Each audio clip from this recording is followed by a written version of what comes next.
Never trust a smile again. The hit horror movie Smile is now streaming on Paramount+.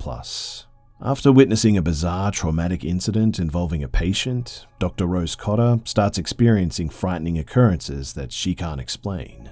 As an overwhelming terror begins taking over her life, Rose must confront her troubling past in order to survive and escape her horrifying new reality. Smile is now streaming on Paramount+.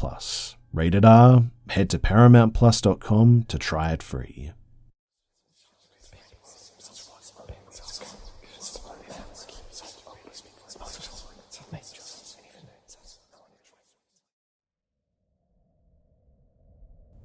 So I live in Northern Europe. My country is cold and covered by a large forest and several lakes.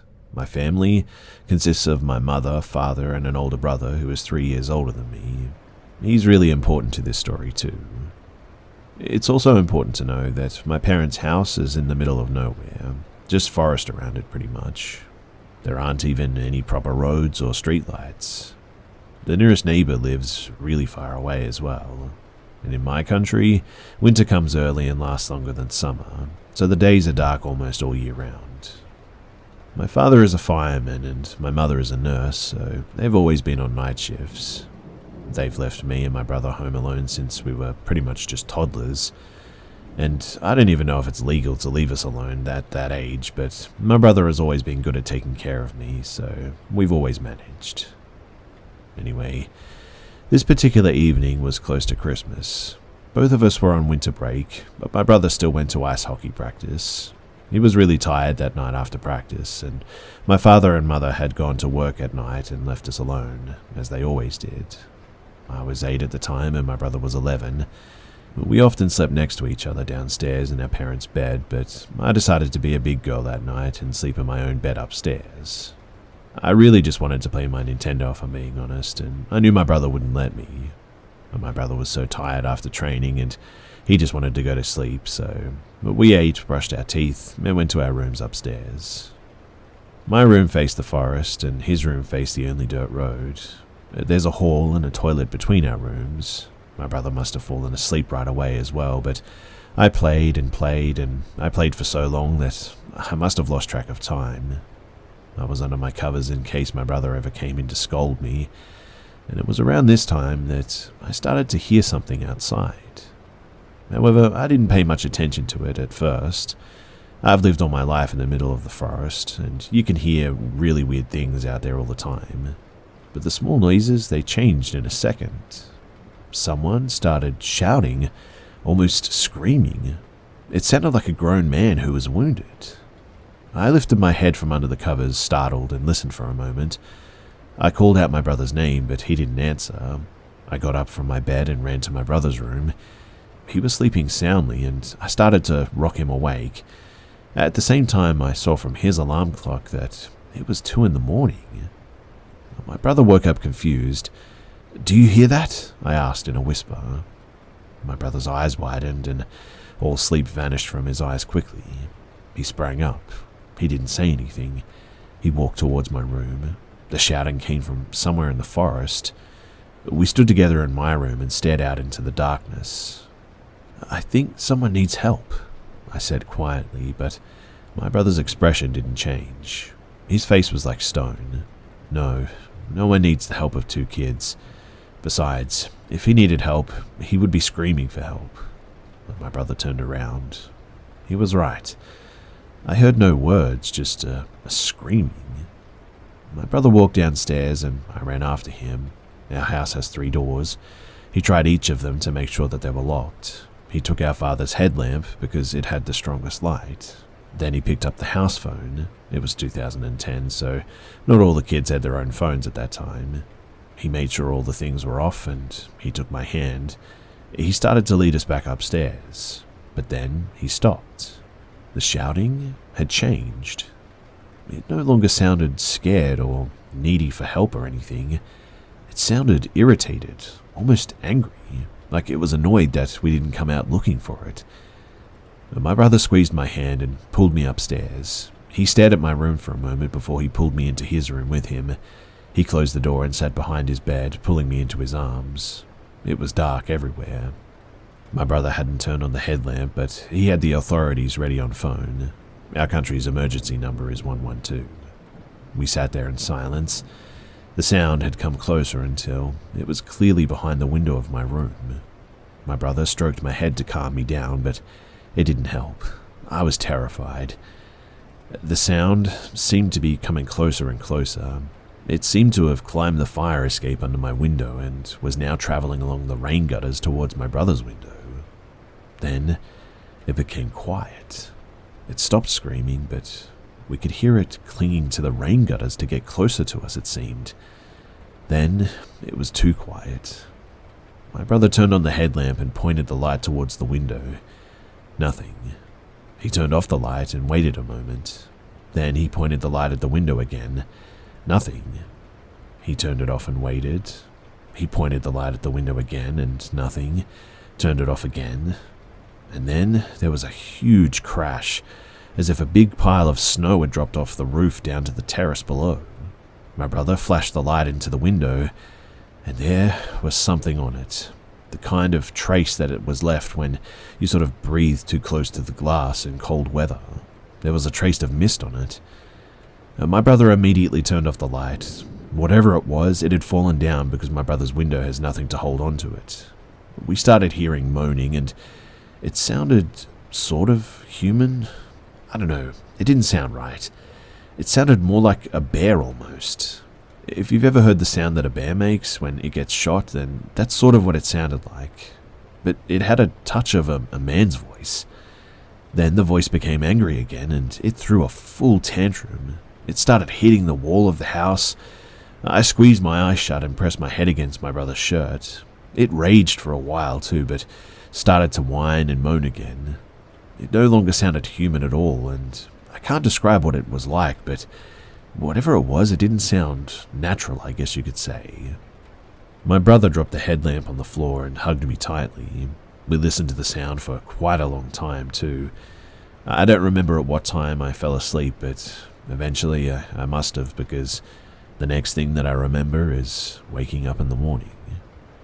The beautiful morning sun reflected against the white snow, and I was laying on my brother's bed and he was sitting next to me reading comics. He smiled. Had I been dreaming? I didn't have time to say anything when we heard the lock on the front door open. It was 9 o'clock. Dad had come home. My brother cheerfully jumped out of bed and ran to greet Dad downstairs. Maybe I had just had a nightmare and went to sleep next to my brother or something. It doesn't sound impossible, especially since my brother didn't mention it in the morning, so I convinced myself that I'd really just had a nightmare that felt real. I believed for so many years too, but that all changed. My brother came to visit me yesterday, and nowadays I live in the capital of my country, far from my mother and father, because I go to university now. My brother broke up with his long-term girlfriend, and I promised that he could bunk in my place as long as he needed. And we had a lot of fun, just like the old times. We drank some wine and watched a movie and just talked about everything. Then he started talking about a little deeper things, which usually happens after drinking some wine, right? I turned to look at my window. Winter was coming and it was already dark, and it brought back childhood memories. And I told him about the dream that I had when I was little, while looking at the street lamps outside. You know, this darkness reminds me of when I had a nightmare as a kid. I had this weird dream that someone screamed behind my window and I hid in your room with you, and wasn't I just weird? I laughed and turned to look at my brother. My brother is now 23 and he's huge. He's into bodybuilding and all that stuff and has a blonde beard. He honestly looks a bit like a Viking, and I've never seen a look on him like that as an adult. You see, he looked at me with huge eyes, and he went completely pale like he had seen a ghost. I freaked out a little bit and asked what repeatedly. "You remember that?" he asked. It got quiet. "What do you mean? Wasn't it a dream?" I was so confused. My brother looked really startled, as if I had just digged up a memory from his own mind that he wanted to forget. "Answer me. I thought that I had a nightmare." I was startled too. My brother shook his head. "I thought that you wouldn't remember that. You were so little. I honestly hoped you would forget." My brother looked at me blankly, and then he told me his side of the story. He told me how I had fallen asleep in his arms from exhaustion. He pushed me to his bed but didn't fall asleep himself. He sat by my side all night like a guard dog. The morning had begun to dawn and the sound began to fade until it just disappeared. My brother couldn't fall asleep and he decided to start reading comics to pass the time. In the morning, when father had come home, my brother had gone out to look for tracks, but since it had snowed all night and morning, all the tracks were covered. And for the next week, my brother visited my room several times at night to make sure that I was sleeping safely. We started talking more about what happened. Neither of us ever mentioned what happened to anyone. I asked him why he didn't call 112, and he just shook his head. Who would have believed me? He was right. It would have sounded like a prank invented by little boys. My brother also said that he was annoyed that he didn't flash the light to the window sooner. He would have wanted to see whatever this thing was and what it looked like. I was just happy that I didn't see anything. I'm also happy to know that I'm not crazy, and it wasn't a dream. I actually have a witness. My brother experienced whatever this was too, and he remembers it better than I do. No one else has to believe me, and no one else, would believe me, to be honest. I know that. Of course, it's also possible that somehow we created the whole thing in our heads. I admit that. We have no physical evidence after all of what happened, and it happened years ago. It's very possible that we were just kids with an overactive imagination. I'm certainly not denying that possibility. However, I don't think that was the case. And I'm interested to know if anyone else has experienced something similar. And if you have, did you see it? Whatever that thing was. And if you did, what did it look like?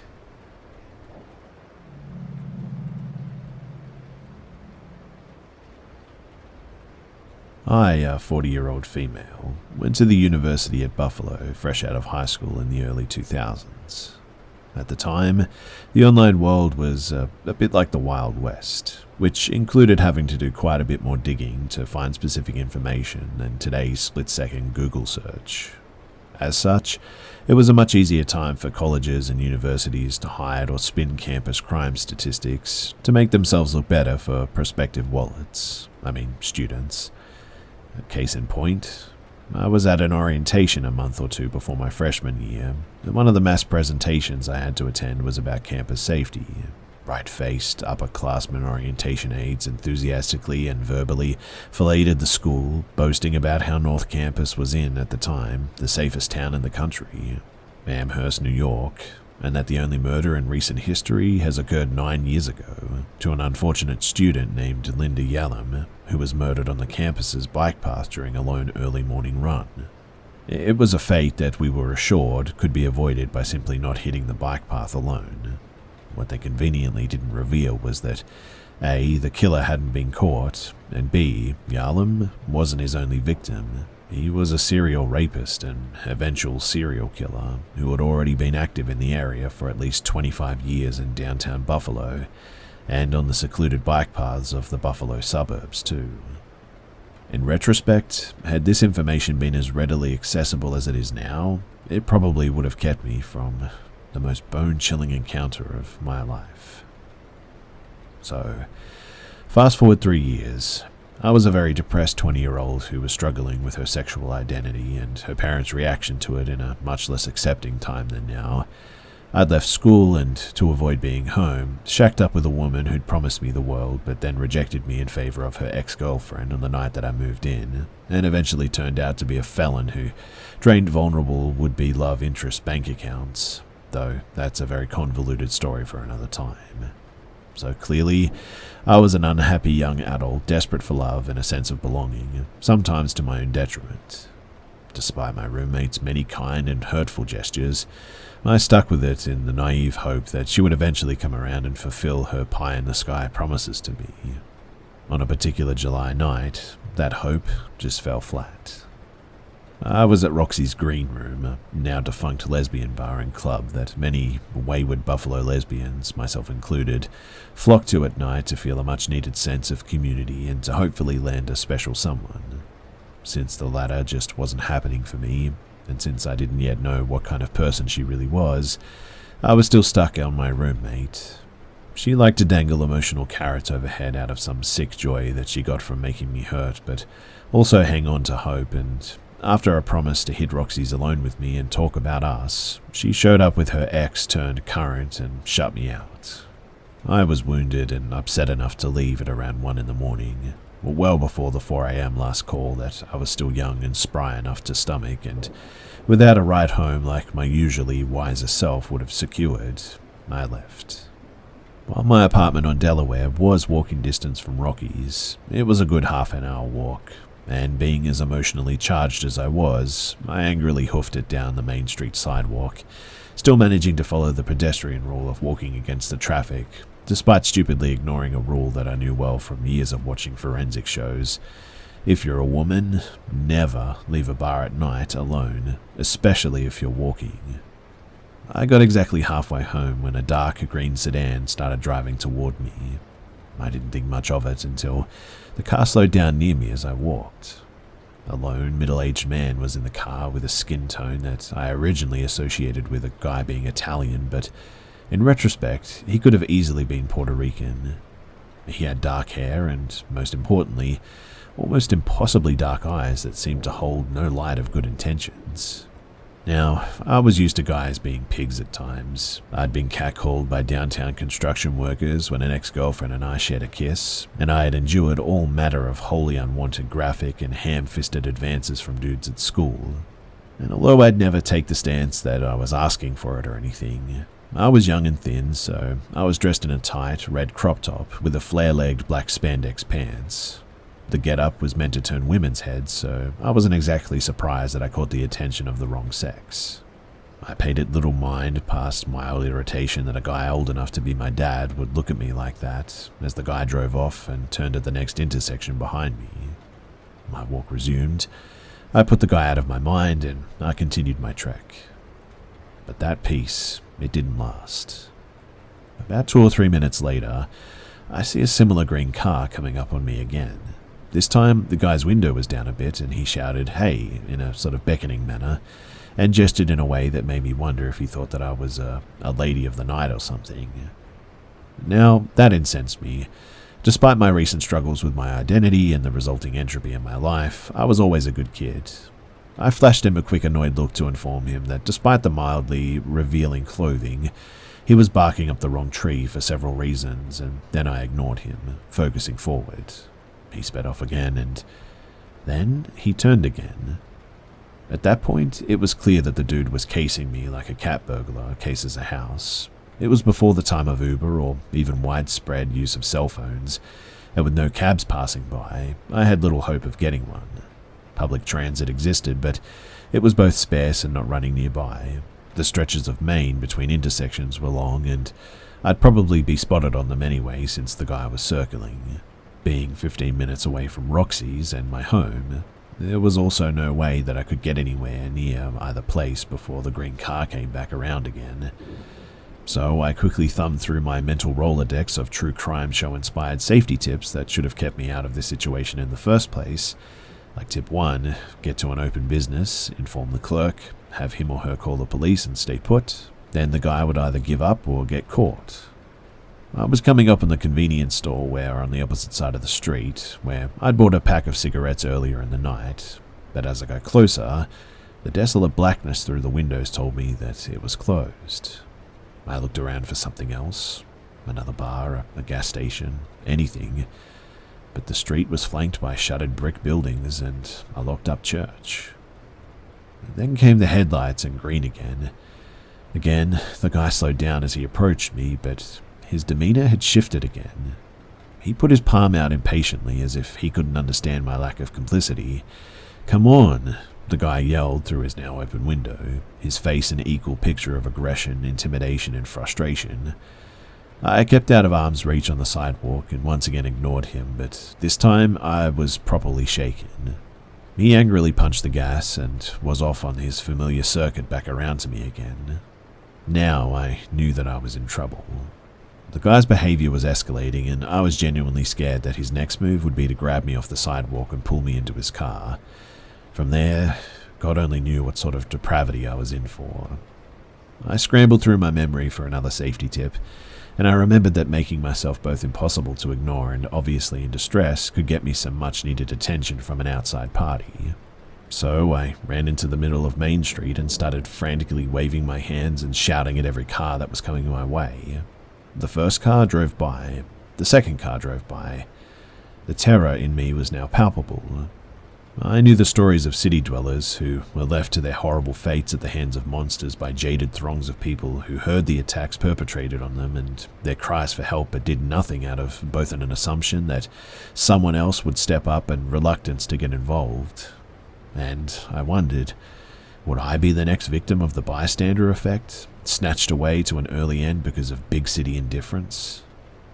As I was beginning to lose hope, but still determined to keep trying while thinking of my next bold move, a van pulled over that had 4 black guys in it. As a white woman, I was relieved. I knew that statistically, male predators overwhelmingly tend to prey on women of their same race. In a game of numbers, this van full of guys was exponentially safer than that single stalker in the green car.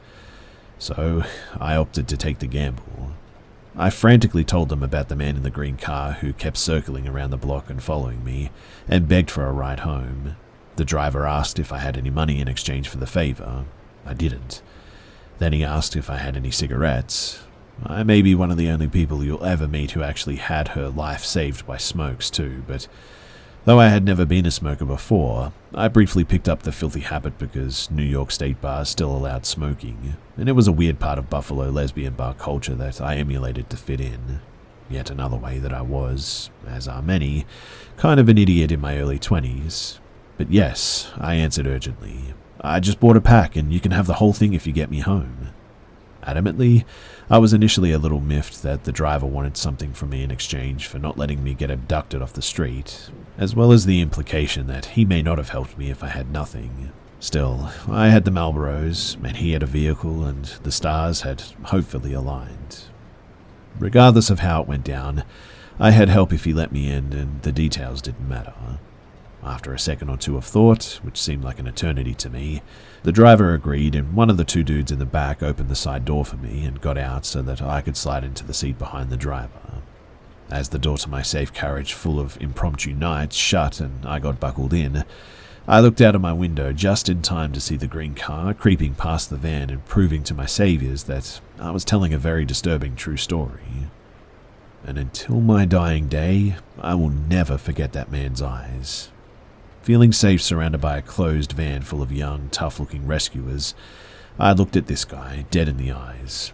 Part of me was rightfully terrified, but another part of me wanted to look right at him defiantly and tell him with my eyes, I got away from you, I win. I was repaid with the most evil, hateful look that I'd ever had directed at me, let alone seen.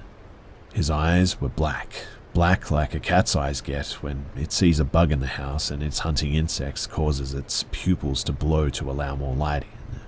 But at least there's usually a hint of playful mischief in a hunting cat's eyes. The eyes that I was seeing were those of just pure, unadulterated predator, and the vitriol that practically oozed from them as he glared at me let me know exactly how he felt about his prey having the audacity to elude him. He drove off into the night, and so did we, in a bit less direct route to make sure that we lost him. After a blessedly quick jaunt with frequent looks behind my shoulder, I was delivered home, 1 pack of cigarettes short, but alive and in one piece. The first thing that I did when I got in the door was to check the locks on absolutely everything. After that, the adrenaline started to wear off and the pure fear set in. I was so terrified that the man in the green sedan was searching the area when I got dropped off that I grabbed the cordless phone, then lay completely flat on the living room floor for hours to keep totally out of sight from any of my apartment windows. As I lay there, I called the Buffalo police and relayed my terrifying tale in as much detail as I could give them. Being painfully aware of the prevalence of hate crimes against the LGBT community at the time, I told the cops that it was possible that the man was cruising near Roxy's to prey on vulnerable queer women who were out and about. In hindsight, I think the guy just saw who he thought was an easy mark out by herself and availed himself of the opportunity to strike. So, fast forward another 4 years and I'd moved out to Chicago to live with my then girlfriend. For about half of my 4 years there, I was pretty homesick, I admit. I'd never lived anywhere except my home state of New York, and I went there knowing no one accepted my ex, who wasn't exactly an empathetic soul, adding to my feelings of isolation. I coped by keeping up on upstate New York news, so I'd feel a little less far away, I guess.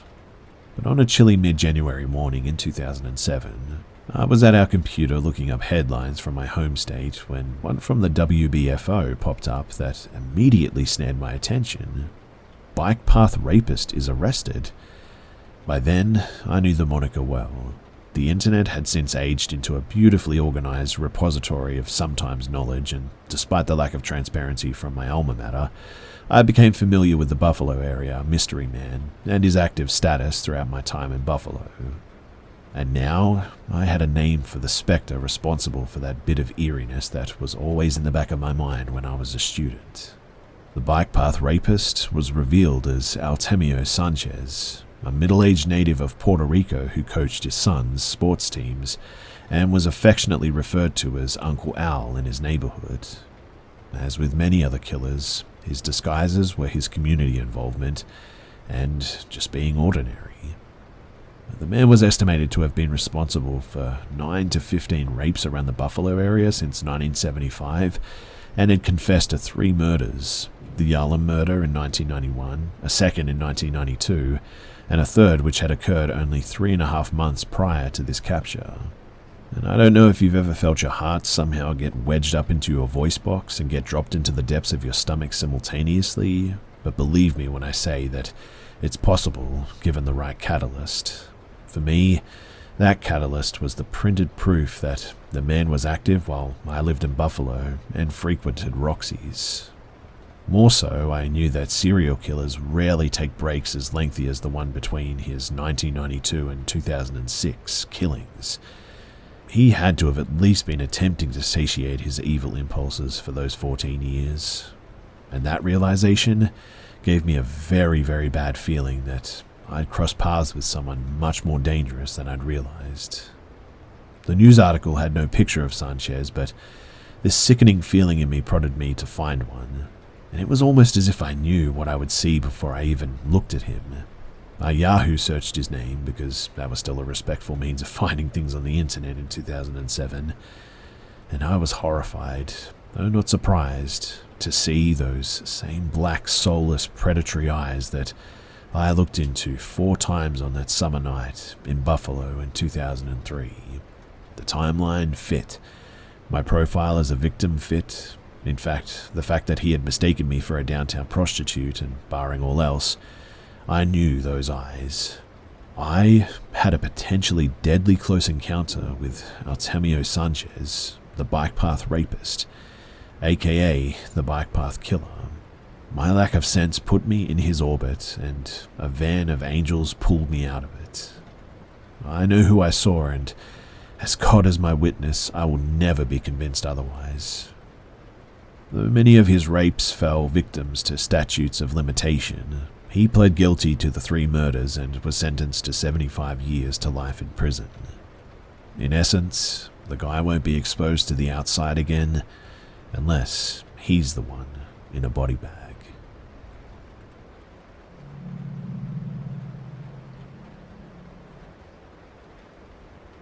My boyfriend and I are camping at the Fort Pickens campground in Pensacola, Florida.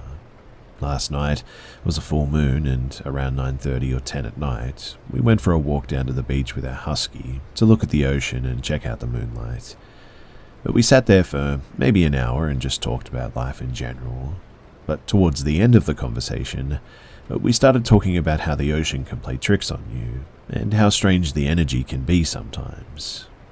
We were swapping stories about how we've seen people who we thought might not really be people before, and I understand that when you talk about things like this, it puts you in a very specific type of headspace. All night I tried to justify what happened to us as a trick of our minds and us hyping ourselves up. But we both saw the same thing at the same time, and there's absolutely no way that it wasn't real. So, we started walking back to camp, and it was maybe a quarter mile from the beach down the little boardwalk thing to the main road. Once you get to the main road, you see the entrance to the campsite, and there's a small parking lot there, a stop sign, a picnic table, and a building that looks abandoned and out of business. This building is 1 story tall and doesn't have any signs out front, and I don't believe the doors and the windows are shuttered, but they're definitely not accessible. Like, I wouldn't be able to press my face against a window and try to peek in. It's that kind of boarded up. So, I was sitting on this picnic table while Shane was standing and telling me a creepy story about something he saw in the ocean when he was 11 years old. We were there for maybe 10 minutes, and we were talking about his story, and I was trying to debunk it and figure out with him when all of a sudden a girl comes walking out of the campsite area towards us and stops at the building. We both really didn't think too much of it because we had already seen 2 people walking that night, and we knew people were active because it was a full moon and wanted to make the most of the campsite. But this girl, she walks up to the abandoned building and looks as if she's peering into the window or trying to open the door on the right side of the building. I almost even remember her standing on her tippy toes. She obviously doesn't get in, and then she decides to walk all the way across the length of the building right in front of us to the left side. And this is when I start to get uncomfortable because she doesn't look at us or address us, or even though we're loudly standing there talking, and the way that she was walking, all I could see was like her side or back profile in a sort of long brown ponytail. I know this doesn't make much sense, but it's like, how can somebody walk from right to left in front of you and you don't see the side of their face? All I saw was her hair, and it's not like she had her head turned, if that makes sense. Anyway, she rounds the corner on the left side of the building and doesn't come out. At this point, I'm actually invested and am grilling the location she went to the whole time, and don't take my eyes off of it.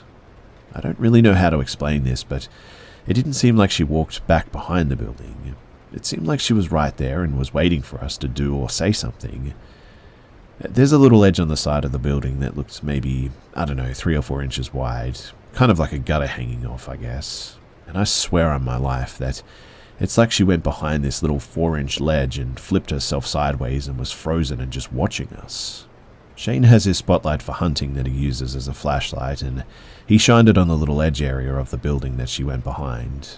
We kept seeing something low to the ground on the side of this ledge, and it made us think that she was just standing there doing something. So Shane shines his light in that direction and screamed, "Yo, what's up? Are you good?" After this, he kept his spotlight pinned where he thought that she would pop out, and after a delayed 4 or 5 seconds, we literally saw her sprinting out of the shadow and leer forward facing right.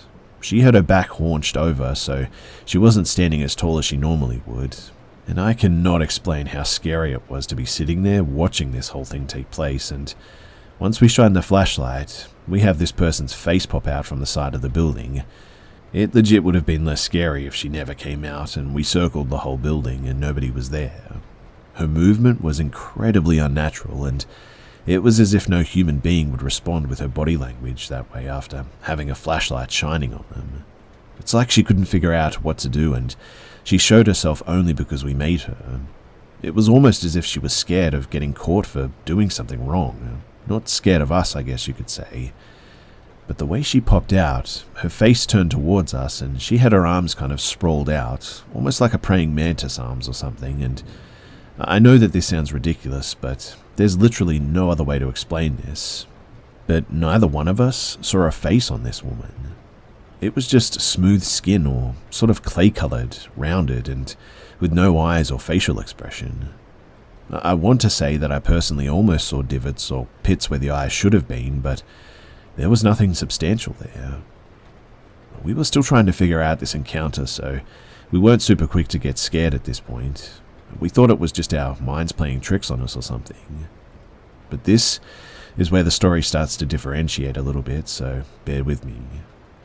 After she pulls her body back behind the ledge, Shane turns his flashlight off when I asked him to because I felt like it was rude. At this point, she's back behind the ledge and the light is off, and I can see her extended body about 3 feet off the ground, as if she's crouching and reaching out at the same time. It was almost like she was going to take an over-exaggerated step and almost tiptoe off like a cartoon character or something.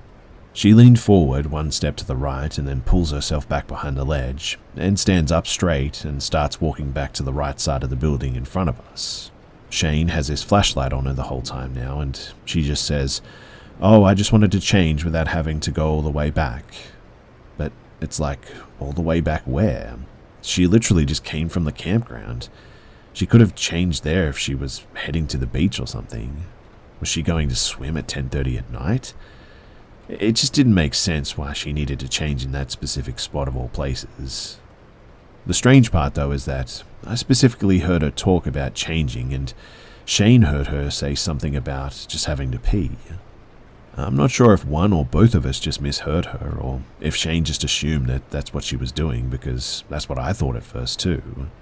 But as she walked from the left side of the building across to the right and back down the trail towards the campground, she kind of scurried away quickly as if she was embarrassed. And the crazy thing too is that, again, I didn't see her face the entire time that she did this. It was like when she walked across the first time, all I saw was her long brown ponytail when I should have been able to see her face. After she slowly walked back down the road towards the campsite, Shane and I were talking about how weird that was, the whole interaction, and that we need to get back to our own site, and he told me that this person had a short blonde bob or Karen-style haircut. He couldn't believe me when I said that she had a long brown ponytail because he hadn't seen that color anywhere on this person. I guess that's one of the really weird things too, because there's just absolutely no way that one of us could have mistaken these two specific haircuts and colors for the other. Anyway, as we walk back to our campsite, we walk past a handful of dark trees that, as a female, would definitely have peed or changed behind. And it's like this building was so far out of the way, and I would never think to go so distant to the right side of the building like that. Late at night as well, in order to change my clothes? It was weird. What I mean is that it just didn't make any sense, the choices that she made. And trust me, we've spent enough time in the city that if we were in New York, New Orleans, Denver or whatever, and we saw somebody doing stuff like this, we could chalk it up to the person being high and just kind of laugh it off. But this is a random, quiet family campground where everybody is super happy and peaceful. Sure, we tried to justify that maybe it was just some drunk chick being sloppy and not knowing what's going on, but even that doesn't hold any weight in comparison to her body movements, plus the smooth face that we both saw staring back at us.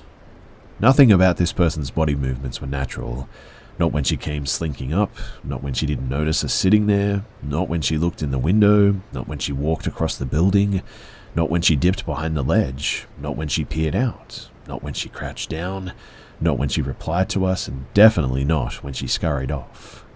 This is one of those situations that I had tears in my eyes and it had me shook, but I was so incredulous at the same time because I just couldn't believe it really happened to me. It's like I almost couldn't even be scared because it already happened and I just had to sit there and process that I really saw what I did. We talked about NPCs sometimes, and we joke about people making us uncomfortable and maybe not being real, and we really believe that sometimes we cross paths with angels, but this was something else entirely. This was something that seems like, I don't know, a lower form or less intelligent than us sort of being that was pretending to be a human. I know that sounds crazy and weird, but I feel like I should add too that this is a side note, but I'm Native American and I'm super familiar with stories of witches or bad medicine or shapeshifters. And in a lot of our stories, these are humans who are incredibly intelligent and powerful and have this human urge based on jealousy or anger or evil to target individuals and appear as another living form. But I'm telling you right now that nothing about this encounter felt like that. This didn't seem like something smarter than us. This didn't seem like something with an emotional intention. It didn't seem quick or cunning or like it wanted something from us. This was the exact opposite end of the spectrum. It seemed like it was mimicking or mocking human movements. I have no idea what its intentions were, or why it was here of all places, or why it presented itself to us that night, but I guess I just have to move forward with the knowledge that, well, this happened.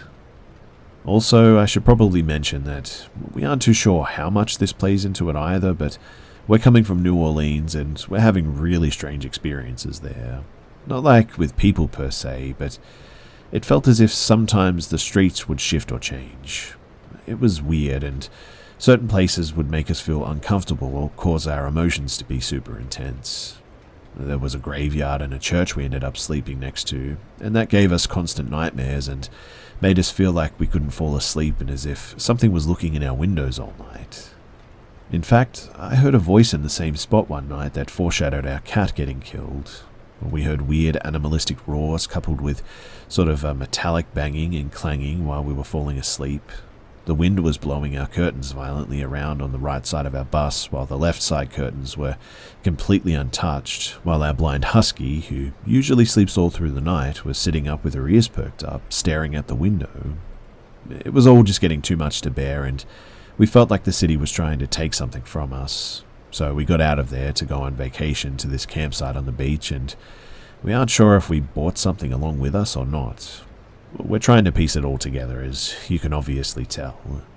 Also, I don't know if this has anything to do with it, but it was still part of our night last night. As we were walking back down the boardwalk towards the main road, we were stopped by an older woman who wanted to talk to us about our husky and ask Shane where he was from. I was busy trying to keep the dog on the trail and kind of walked a little bit faster and was going to keep continuing, not in a sort of rude way, but just not really wanting to make small talk sort of way. But she kind of made me stop and turn around, and she asked me where I was from too, and I told her New York. We made small talk about van lifting and whatnot, and she asked our names, and when I said Naomi, she said, "Oh, my grandson's name is Noam. That's the male version of Naomi." And I told her that was really beautiful. I'd never heard that before, and she told us her name is Pat, and I was like, "Wow, that's wild. That's my mum's name, Patricia." And she said, "Well, you guys can call me Pat or Patricia, and maybe I can come over and check out your bus tomorrow. It looks like you really did a beautiful job." We exchanged pleasantries and wished each other a good night. But when Shane and I got to the picnic table, we were just kind of spacing out and talking about how interesting of an interaction that she had the same name as my mum and I had the same name as her grandson, and how this was a really beautiful but random coincidence. And then we thought that, well, maybe it wasn't so random after all. Pat had already walked back to the campground, and this was just before the woman above came by.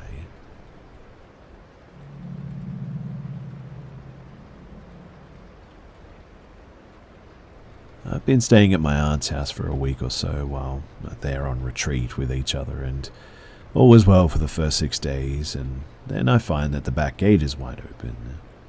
Well, that wouldn't really worry me, for one, but to access that gate in particular, you have to go past a 6-foot-tall sliding gate. The house is right off the road downtown, so the driveway is on the side of the house and the garage is basically in the backyard. But once you go into the big sliding gate, you pull up right in front of the garage and next to the house. To get to the back door and go inside, there are 2 side gates that go off to the back area. One gate leads to the backyard and the other leads to the back door. Now, I have not touched the one that leads to the backyard the whole time that I've been there. And well, I worked the night shift and I arrived home at 11:30. I got home. I know for a fact that the gate was not open when I left because my dog was trying to get out of that gate, and I told her no and to come to the gate that I was using. I got home and, well, it was about 2 a.m. when the dog starts fussing, and I was like, I guess they might have to go potty. So I walked outside and the dog starts barking like crazy. No big deal, I mean, they do it every time they go out pretty much, but then I look to my left and see that the second gate was wide open. At that, my heart sank because I knew that I didn't open that gate, and it was closed when I returned home not even 3 hours ago. I called my parents and told them the situation, and they're not that concerned. I checked the entire house, all the closets, under the bed, and nobody is in the house and nothing looks awry. Though I am jumping at every sound their cat and 2 dogs make. I'm scared and I want to leave, but Also scared to return outside to my car. I have very high anxiety and panic attacks, and I'm feeling one coming on, so I know all the doors are locked, though none of their windows have curtains, so anyone outside can easily see inside. But I need some reassurance, so I sit back in my room with all the dogs around me. And, long story short, I packed all my stuff up, and I was just sitting on the couch with the dogs when I noticed police lights outside of the house in front of the next door neighbor's house. I walk outside with all of my stuff locking the front door of the house. I went over to the cops and asked them to escort me to my car because I felt unsafe, and it turns out the cops are there at the neighbor's house due to reported suspicious activity. 3 men escorted me to my car, and I got the heck out of Dodge.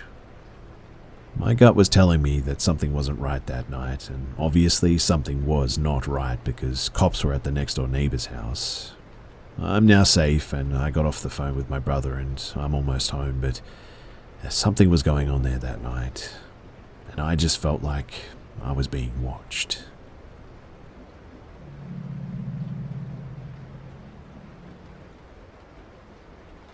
So I believe that this was April of 2018.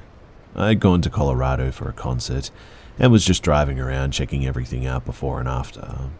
The day before the concert, I'm driving through the Rockies because I thought that it would be cool, I guess. It was already probably 9 p.m. at this point. I get to a gas station and there's an old lady with a giant suitcase. I went inside, bought a pack of Swishers, got gas, and as I was leaving, she asked me for a ride.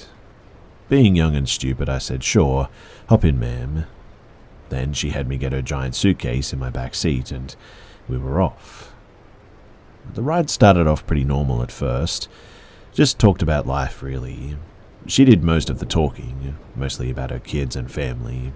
She claimed that she was hitchhiking to Alaska for some insane reason that I can't remember. And anyways, I had a joint that I decided to just give her and let her smoke while we were driving. Not sure why. Maybe to get her to shut up a little bit, I don't know, but eventually she asks if I want to try her weed, but keeps mentioning how it tastes funny, which was a real red flag, obviously, so I politely declined. Then she started getting weird, talking about homeless camps where people smoke meth. Then I actually got a good look at her and realized she was probably like a 40-year-old tweaker and not as old as I thought that she was. Also, I think that I saw an Adam's apple and that it could have been a dude, but yeah, anyway. She starts pointing at the rest stop signs or whatever, which were like 100+ miles out, and was trying to convince me to go to one with her, and kept saying, "I don't have any money, but some people will have you suck there, and you get the drift, if you give them a ride."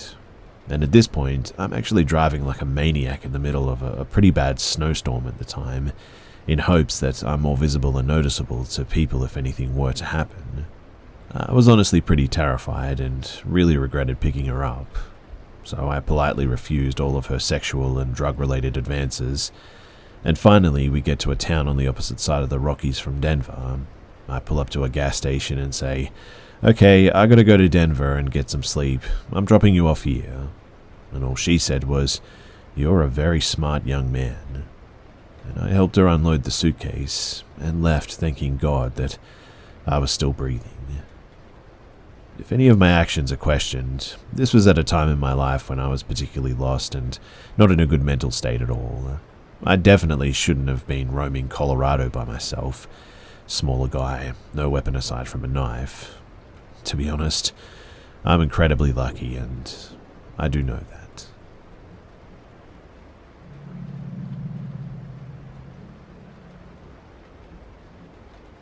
In 2017, I went to a friend's birthday party. It was their 40th, so it was a pretty big deal.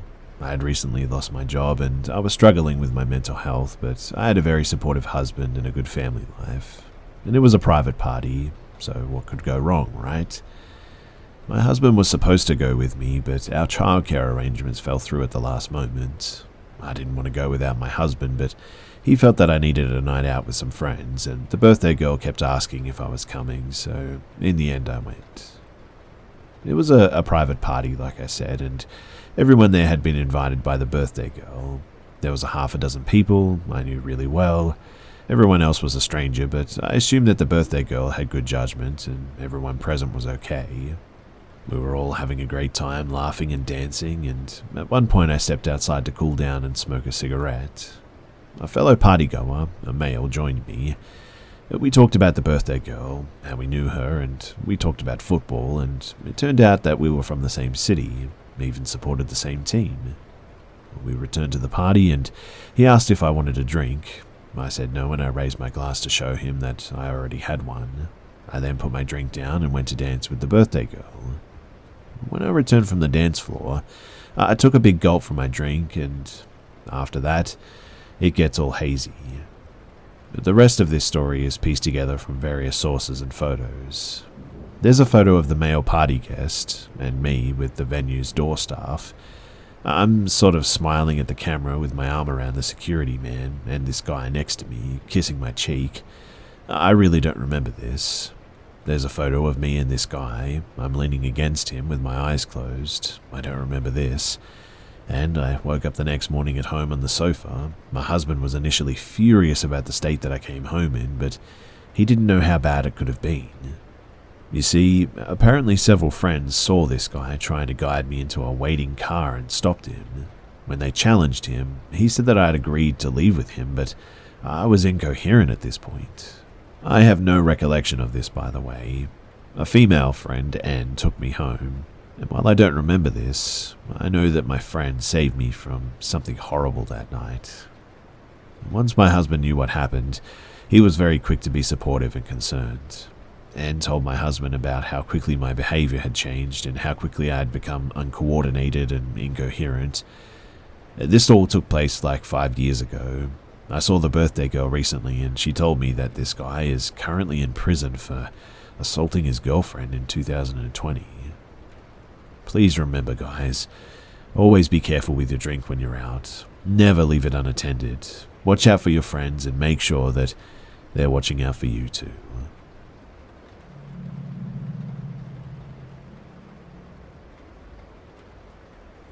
So I'm sharing this to mostly try and find some sort of community or answers to this. I'm in Moorhead, Kentucky, and have been experiencing unexplainable things while I've been hiking around Eagle Lake or near Cave Run. I'm not a superstitious person, and I like to think of myself as very rational when it comes to things like animals in our region and whatnot. But here's what happens. So it will sound as if something is approaching, coming much closer than any animal should really, and when noticed, like I react or stomp my feet, etc., it stops. Then an unrelenting dread and overwhelming anxiety falls over me, and I just can't shake it. I know that I have to leave at this point. Each time, as I've started to leave, whatever it is has charged quickly, coming much closer and essentially chasing me from where I've been. I refused to return to Eagle Lake after I experienced it the first time and chose to go to a pretty popular area near Cave Run. The same exact thing has happened more than once as well, and I've not been able to shake the feeling.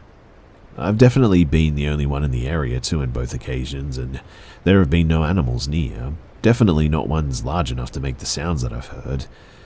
My girlfriend has been with me on each occasion and has heard and felt the same as me as well, so I know it's not just me. But if anyone has seen, felt, or heard anything like this, then please do let me know, because this one has me freaked out.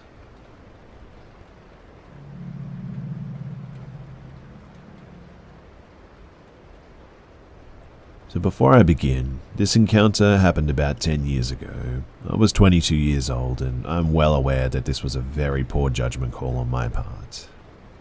So, my parents always taught me to help someone in need, just not necessarily to the extent that I allowed. Up until this point, I didn't have much of a reason not to trust people may not always have good intentions. I've also had an unreasonably difficult time saying no to people my whole life, and have since had the help of a therapist to be better about it. I've only told this story to a handful of people because I truly am ashamed of my actions and potentially putting my daughter's life in danger. But here it goes. I was on my way to an event of some kind with my 3-year-old daughter when I realized that I had left something behind in my apartment.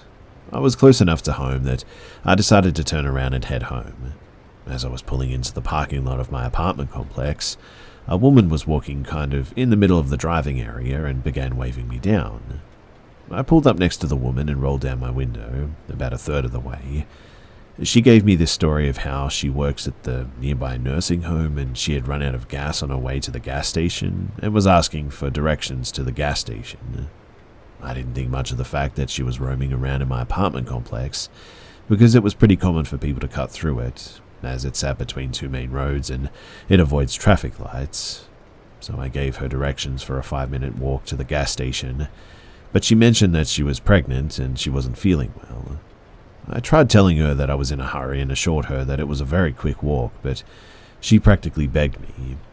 At this time, she noticed my daughter was in the back seat too, and she had a look of surprise that I didn't think much of it at the time, and she began talking to my daughter and made her laugh. She turned back to me and asked one last time if I could just drive her to the gas station, and at this point, I just gave in. I let her in my car, and she almost immediately asks if I have any money that she can use. My heart sank at this point, realizing that she was probably lying and just wanted to lie her way into some cash. I was honest with her and told her that I was broke and also didn't carry cash on me. She pointed out another resident in the complex and asked me to drive her to them. In my mind, there was still a slight possibility that she needed gas but didn't have the funds for it. So I drove her to the other person and she rolled down my window asking for money. They said no, and she pointed out another person, and at this point I told her that I really had to be somewhere and couldn't keep helping her. I drove her to the other person, but far enough that she would have to get out of the car to talk with them, which thankfully she did. Once she got out of the car, I sped off and I drove to my destination. I told my mother about this story, and a week later, she sent me a clip from the local news.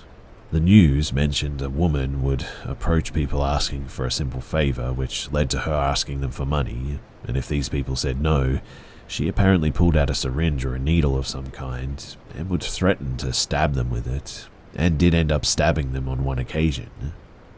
I look at the image of the person and instantly recognize this as the woman that was in my car that day.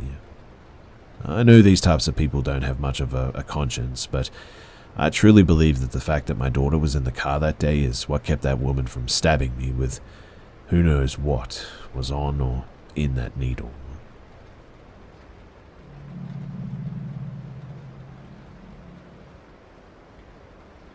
When I was a kid, around 6 or 7, we were on a vacation at South Padre Island. It was on the Port Isabel side. We stopped at a Dollar General located at a strip mall for snacks and beach toys. I remember going through the corner of the shops towards the back.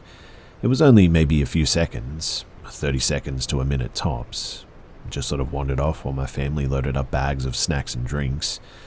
And I distinctively remember that it was a brown-colored van with sliding doors. The van pulls up in front of me and opens the sliding door. I remember at least 3 figures, 2 of them men, one driving, one opens the sliding door. In English, my family is Spanish-speaking, but I spoke English at the time already. One of them, I can't remember which one, said something along the lines of, "Hey kid, your mum is looking for you. We can take you to her. Come on, we're going to take you to your family. They're looking for you." A tiny bit of me was like, oh, maybe my mum is looking for me, because she was always super extra and would freak out if I wasn't around her, and for a minute I believed that she might indeed be looking for me. But then I put 2 and 2 together. My mum doesn't even speak English, and these guys came by super quick. I've only been gone for about maybe a minute. They came the wrong way from where my family is. A creepy van and all that, and yeah, these guys want to kidnap me.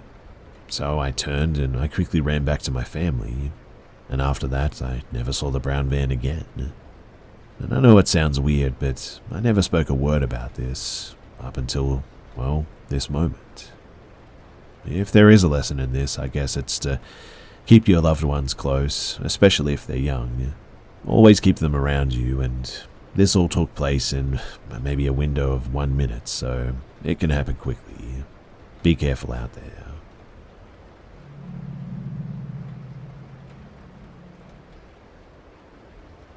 So last night I was outside at around 9:30 p.m, digging up some mushrooms that I didn't know much about, so that the wild rabbits in the area wouldn't eat them since they were near where we threw some food scraps. I didn't have a flashlight or anything because the streetlights were just bright enough that I could make out what I was doing.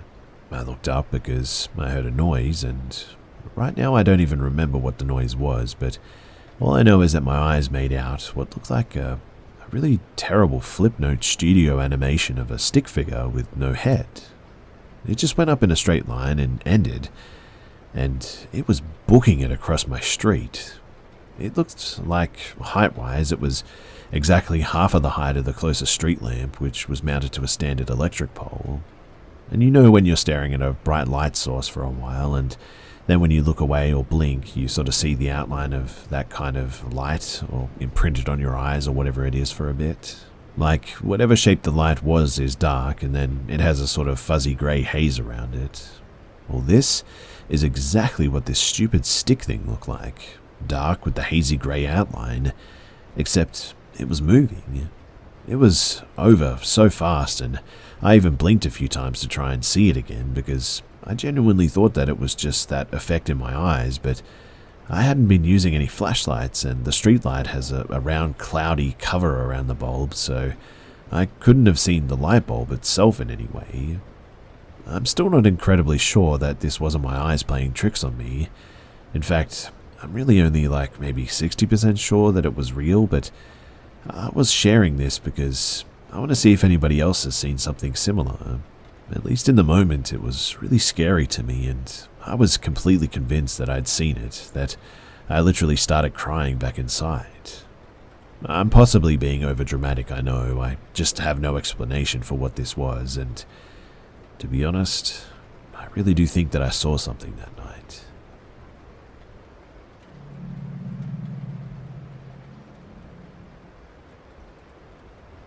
So my brother was telling me a story about our sister, and how one time he had been crying in the bathtub when he heard footsteps, and our sister came into the bathroom with him.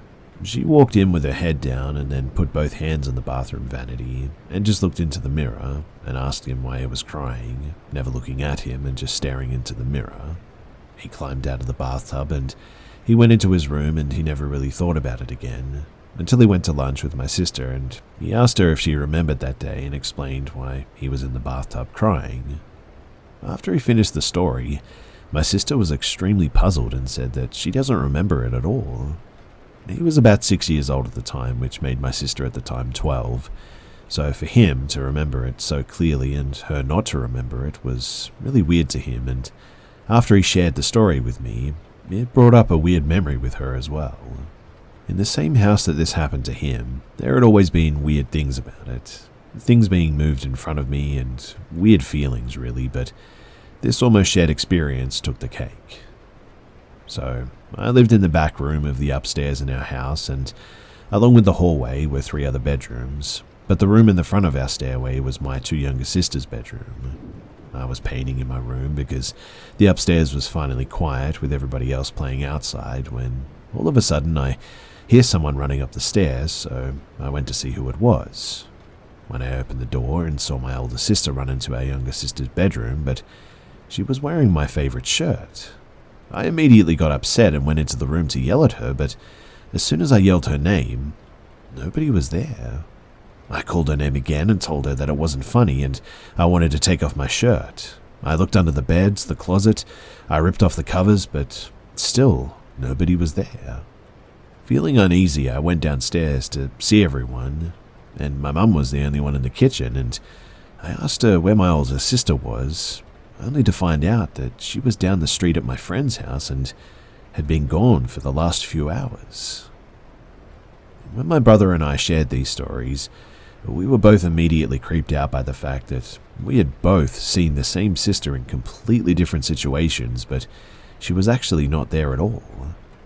We both felt the house was off a bit, but hadn't thought much about it until these scenarios happened to come out at a seemingly random time. As for our other siblings, well, we're not really sure if any of them had seen or heard anything either, as we're all a bit estranged, and it'd be weird to just hit everyone up and ask if our old house was haunted. Another unusual thing is, although we're both 20 plus now and have moved several times to different states, when we both dream of a house in our dreams, it's always in that house. Sometimes the features of the home are slightly changed, but as we move through the dream, we're able to identify it's the same house that we grew up in as kids. I've heard various paranormal reasonings as to how we could have seen her and when it wasn't her and all that, but never anything that felt, I don't know, concrete, I guess you could say.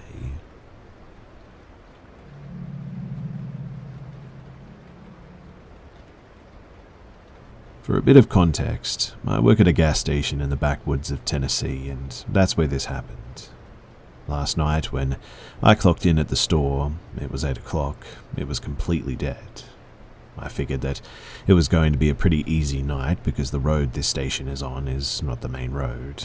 Actually, it used to be up until about a decade ago when a new freeway was built. This led basically every business that was here to pack up and leave their old building abandoned. Thanks to this, there are a lot of abandoned buildings on this stretch of road that local druggies tend to claim as their own. Anyways, at around 11, I only had an hour left of my shift, and so I figured that I should actually get some work done instead of just sitting around and doing nothing. I'm 18, and so I work the shift alone, which is nice because it means I can, do pretty much whatever I want. This is normally pretty great because I can do whatever I want as long as I get the work done by the end of my shift. I noticed that we were almost out of barbecue chips, and so I need to go get some from our storage space, which is for some reason in the basement of the station. I've always hated going down there, just because it gives me the creeps.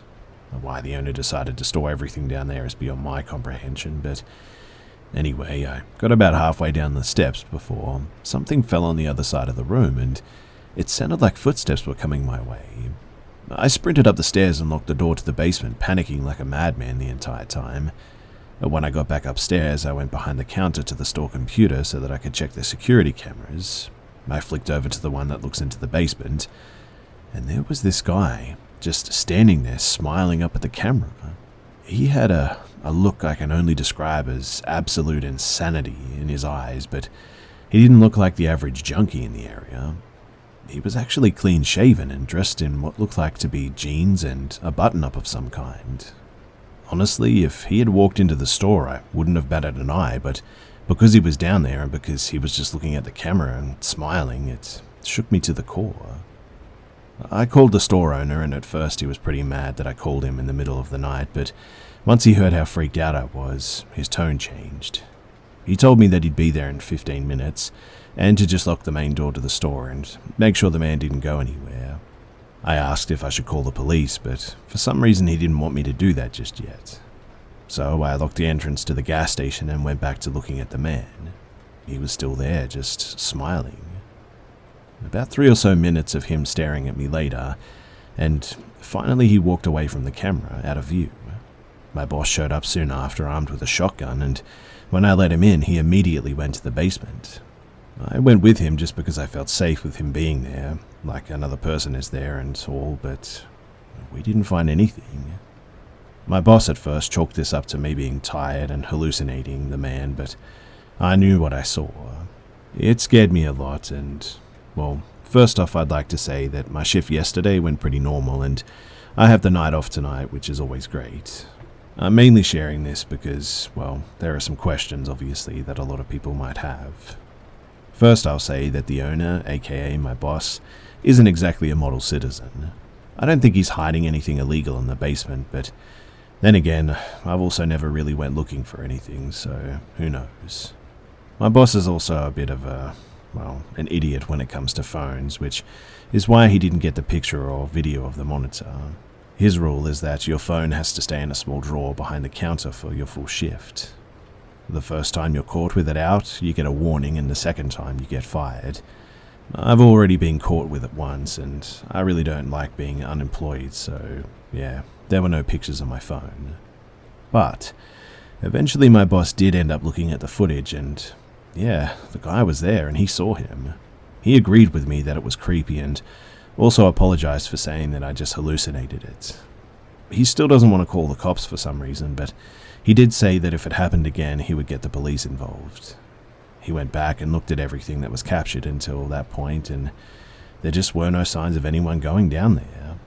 Apparently he asked the other people that work here if they'd seen anything down there, but I don't know what they said. I still don't know what to think about this whole event, but I do have another shift soon, and to be honest, I'm sort of dreading it.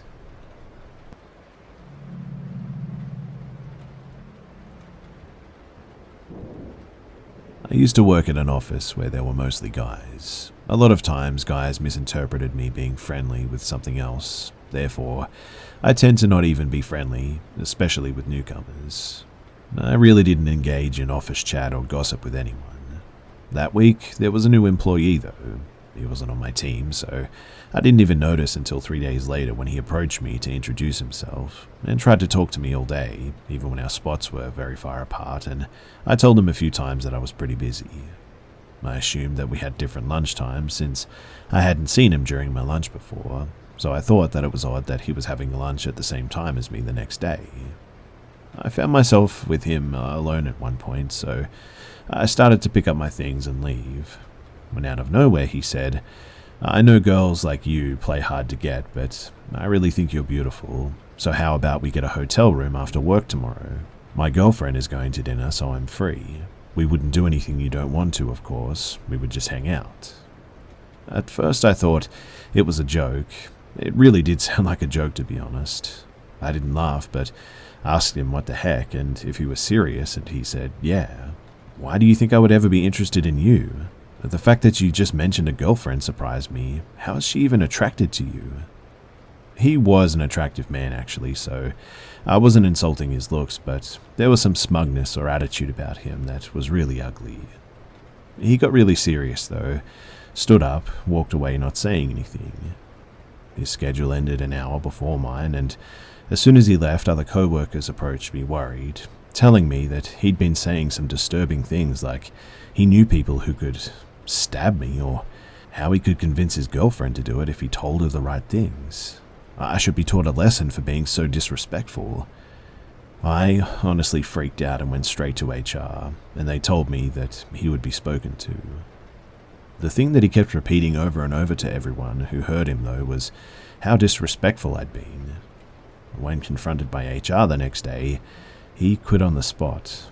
They told me that he blamed me for losing his job, making more threats against me. After that, I never did see him again. He didn't try to contact me again either, which I'm thankful for. Unfortunately, though, I couldn't file any police reports since it had all been, well, just words.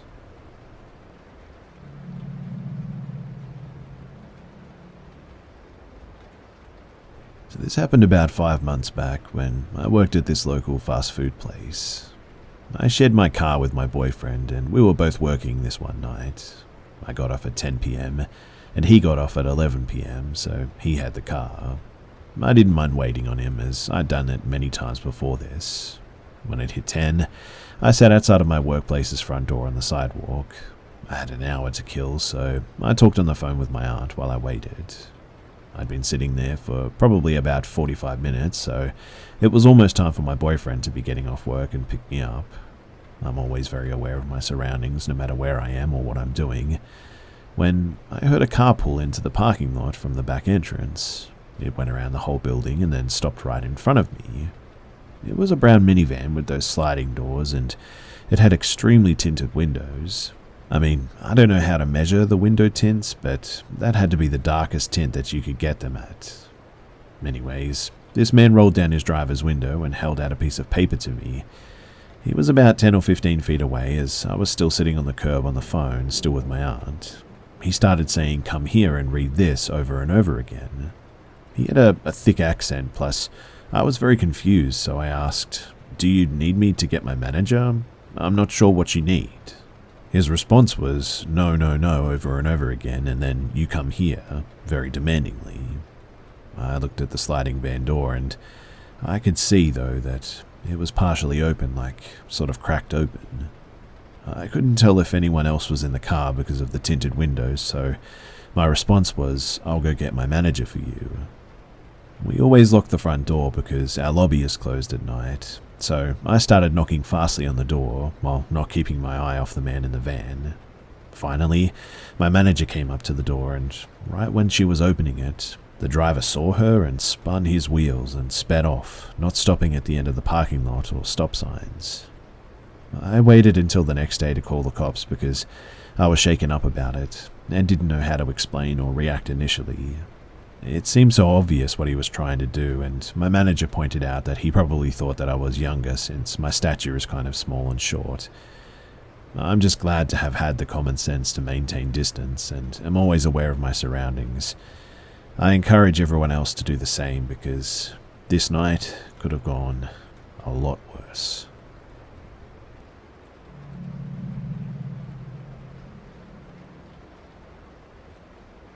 So I grew up in a home for 21 years, and I'm pretty sure that it was haunted. Many unexplainable phenomena, such as footsteps from something other than the living, phantom smells, objects being thrown, and items disappearing completely, they were never found even after gutting the place before moving, happen there all the time. I've always been sensitive to the paranormal since I was a little girl.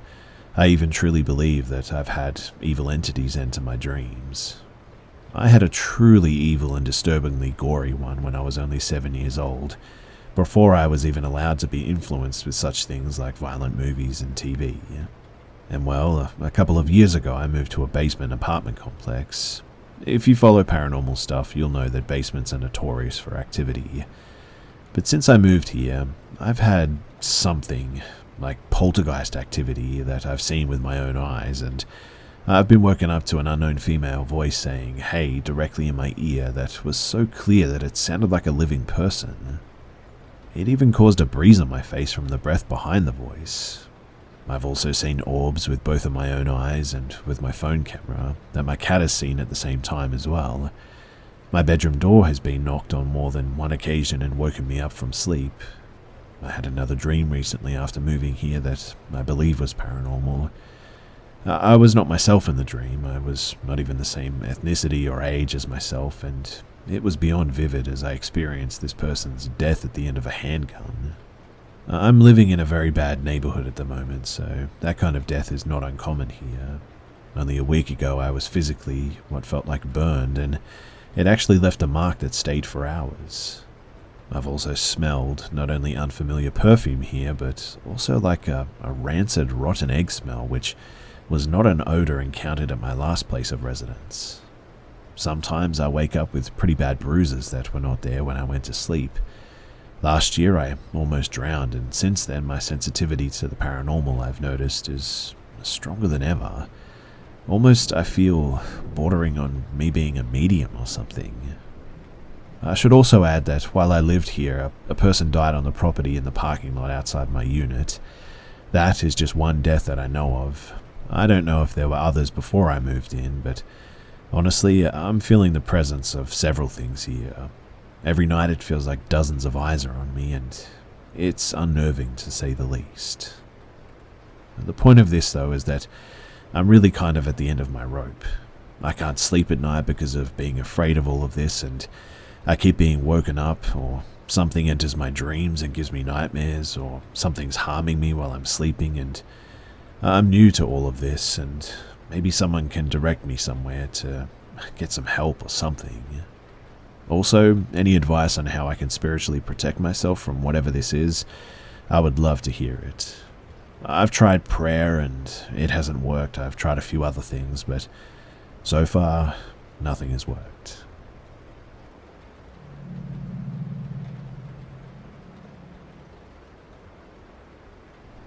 This is something that happened to me a couple of years back that still freaks me out when I think about it. To start, this was around maybe midnight, and I was in my room browsing stuff on my phone when I suddenly hear what sounds like knocking outside of my bedroom window, ground level. I first shrugged it off as being a squirrel or something until I heard the same sounds again, which is when I started becoming a bit concerned. It was at this point that I left my room and called my dad to tell him about what was happening. He tried to reassure me that it was nothing, and while it was happening, I heard even more knocking coming from around the front door. I tried calling out to see if it was my brother or anything, but it didn't get any answers. At this point, I was starting to really freak out. It was after this too that I heard someone at my back door trying to force the door open. It was locked, thankfully. And finally, after this, my dog finally caught on and started barking like crazy at the other end of the door, which finally drove whoever was out there off. After that happened, I called my grandpa, who lived a block over, to come and pick me up because I was way too scared to be able to stay the night in that house. In retrospect, I should have called the police, but I wasn't thinking straight, and was shivering on the couch holding a kitchen knife the whole time that I was waiting. I still have no idea who was out there that night. I had taken a walk alone in a nature trail earlier that day, and my only working theory is that someone had followed me home or something. I later learned too that there were drifters living in the woods around that area, which adds to that. I have no experience of that though, so that's just hearsay, but this was definitely one of the scariest things that I've been through, and it still makes it hard for me to stay home alone at night.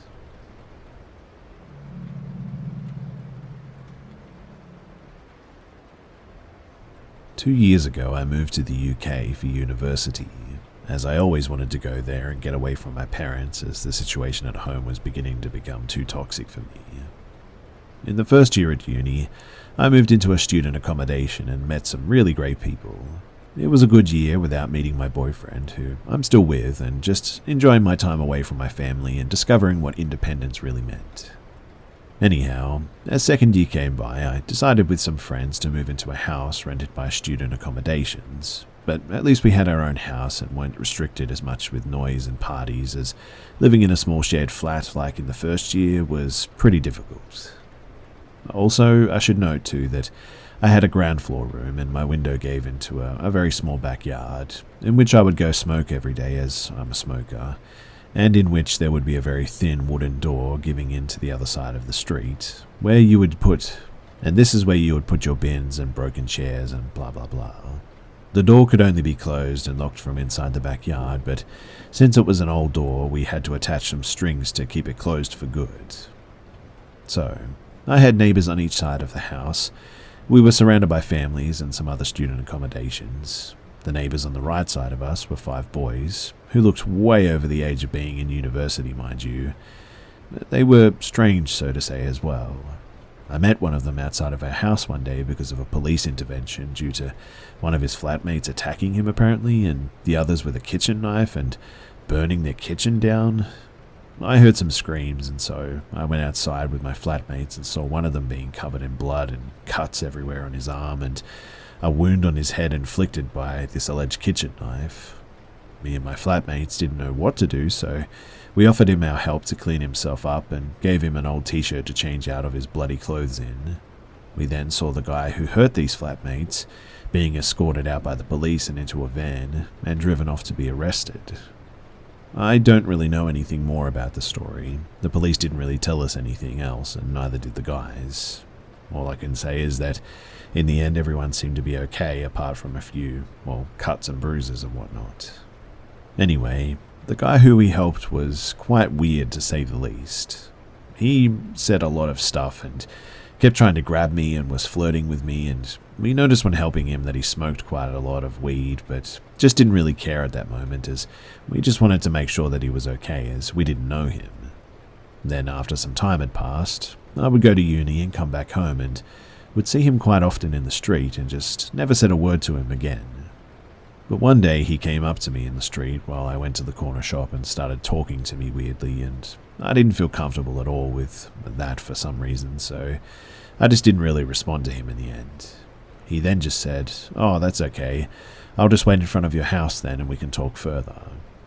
No need to say that I was creeped out a bit and just thought that he was joking, so I bought my drink at the shop and headed back to my street.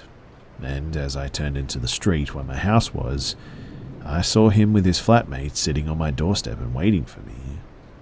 At this, I panicked a bit and went back next to the corner shop and called my only guy flatmate to ask him to open the door and tell the guys to go away, but Obviously he wasn't home and nobody else was either, so I literally just waited it out until they left maybe an hour later, and then sprinted back home and locked the front door. Note too that my front door had a glass panel on it where you would be able to kind of make out who was standing in front of it. So after this already pretty weird encounter, I just tried to avoid this guy and mostly succeeded for a while. But then one day, as I went smoking in the backyard, I noticed that the wooden door, which is always closed, was open, and the strings that we put there to keep it closed were cut off. For whatever reason, I didn't think much of it, and I just closed the door again and put a new string on it, thinking that it was one of my flatmates who took the bins out and just didn't tie it back or something. The weird neighbours would often scream a lot and yell and fight in their house, and it would wake me up and my flatmates up in the middle of the night sometimes, but we kind of got used to it after a while, I guess. But one evening, my boyfriend slept over like he usually did, and he, who usually never wakes up because of a noise, woke up in the middle of the night because of a bang and some whispering. I was sound asleep, so he very silently woke me up, and we both just waited in the dark and listened for any other noises. And suddenly, we heard the wooden door just bang, just shot open and some footsteps next to my window. I always had my window open because it would get really warm inside. So at that, we both just froze. And then we heard the door leading to the backyard get shaken softly as if they were trying to get inside, and then they stopped. Luckily, we had the curtains closed, so they couldn't see us, but we were ready to get dressed and get the heck out of that room and lock them in if they came in from the window. But then, we heard my window move and open, and we also heard one of the guys saying something in a different language that we didn't understand and started to hear them trying to get in. My boyfriend and I just shot up out of bed, took my phone and put clothes on and ran out of the room and out of the house. I then called my flatmates and told them to lock themselves in their rooms, and then I called the police, who luckily came in less than 5 minutes as the headquarters were a couple of streets down from us. I don't remember much after the police came. I think me and my boyfriend were just in shock, I guess, but they ended up catching one guy. The other fled and was later found a few streets up smoking some weed. And the police told us that they apparently went inside of their house and they found a lot of meth and heroin, and that they were just carrying a massive kitchen knife with them as well. I was really confused as I've never done anything to offend or do anything wrong to my neighbours, so the idea of them breaking in with who knows what intentions with a kitchen knife terrorised me and my boyfriend for some time. The two guys ended up being arrested, and one of them was put in prison for 2 years for carrying a weapon with intention to harm. I never heard anything else from the police, and I moved back home a few months later as I was just too scared, and it tormented me for months on end, not knowing what would happen if my boyfriend didn't wake up with me that night. I'm now still coping with it and finding it really tough to get over it. I guess I'm always just asking myself, what if? What would have happened if? I now very often wake up because of the slightest noise, and I get horrible nightmares because of it. But hey, at least I'm still with my boyfriend and in one piece. And we often talk about it, and that helps a lot too. I'm thankful for my boyfriend. Never trust a smile again. The hit horror movie Smile is now streaming on Paramount+. After witnessing a bizarre, traumatic incident involving a patient, Dr. Rose Cotter starts experiencing frightening occurrences that she can't explain. As an overwhelming terror begins taking over her life, Rose must confront her troubling past in order to survive and escape her horrifying new reality. How far will Rose go to find out what's behind a smile? I could not recommend this movie more for anyone who enjoys psychological horror. From the phenomenal soundtrack that gets under your skin to the great overall pacing coupled with the really interesting cinematography, the film has a great amount of suspense to keep you consistently gripped until the next scene. Sosie Bacon stars in Smile, now streaming on Paramount+. Rated R. Head to ParamountPlus.com to try it free. This attempted abduction happened during the winter in a university town, in the middle of a weekday near the Rocky Mountains. The year was 1989 or 1990. I had just completed my associate's degree and had returned to my parents' home. I was about 20 and I'm female.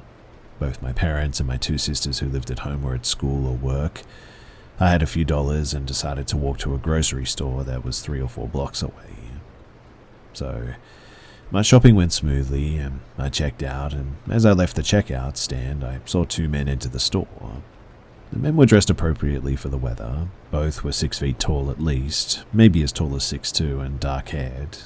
They were similar in build and ethnicity by the looks of it. They could have been related, in fact. Nothing was really remarkable about them, but their behavior was just off from the get-go. They had walked in and then stood between the main entrance and the checkout stands looking around. They had not headed straight to the aisles to shop or anything. Then one of them noticed me, and he stared at me and smacked the other guy lightly and directed him to see me. I felt as if I'd been lit up by a spotlight, and I've never been the kind of gal men notice. I was overweight then, still am, and I don't think that I'm that pretty. But when I saw this, I almost went looking for a security guard, but I ended up wishing that I had, to be honest. I decided that I was being paranoid. I gave the 2 men a wide berth, and ignoring my instincts and the 2 men, I left the store. As I crossed the wide parking lot, I saw an older model car pull out of the parking lot, going the same direction as myself. The car was distinctive. I'm not good at identifying cars, but this one was a 2-tone vehicle, dark blue and cream, that looked like it was from the 1970s. To get home, I had to cross a busier road, then walk down a very quiet residential road for at least 2 blocks, before turning a corner and walking about half a block to our small apartment complex. I happened to know most of our neighbors on that quiet street, or at least knew them enough to know most of the residents would not be home during the day. I had barely started down the first residential block when the same 1970s car came towards me down that block. The 2 men from the store were inside, and they stared at me as they drove slowly by. At this point, I was sure that I wouldn't make it to our apartment building before they tried to get me. I was looking at each home, trying to remember if any of them were retired or stay-at-home parents or something, but I couldn't be certain if anyone would be home. As the car came up behind me, driving very, very slowly, I got my keys out and began to jangle them to find my house key. The car pulled to the curb just ahead of me, and that was where my heart sank, because the passenger door opened, and I acted as if I couldn't see them and headed up the nearest walkway to the closest house. I acted as if I was arriving home. I got to the porch, put down my bag, and went to put my key in the lock. My locker wouldn't fit in, obviously. I was turned just enough to see them, and the passenger stayed in the car, then closed the door, and they immediately sped away. At this, I ran as fast as I could to our apartment, and in the end I didn't call the police because really all I had was evidence of a strange story. I was paranoid for days about going anywhere alone. I told my parents, and I think my dad took me more seriously than my mum, but anyway, it was definitely a weird experience, and I do think that there was something going on there and that they were attempting to either kidnap me, mug me, or something, who knows. I'm just thankful that I never had to find out.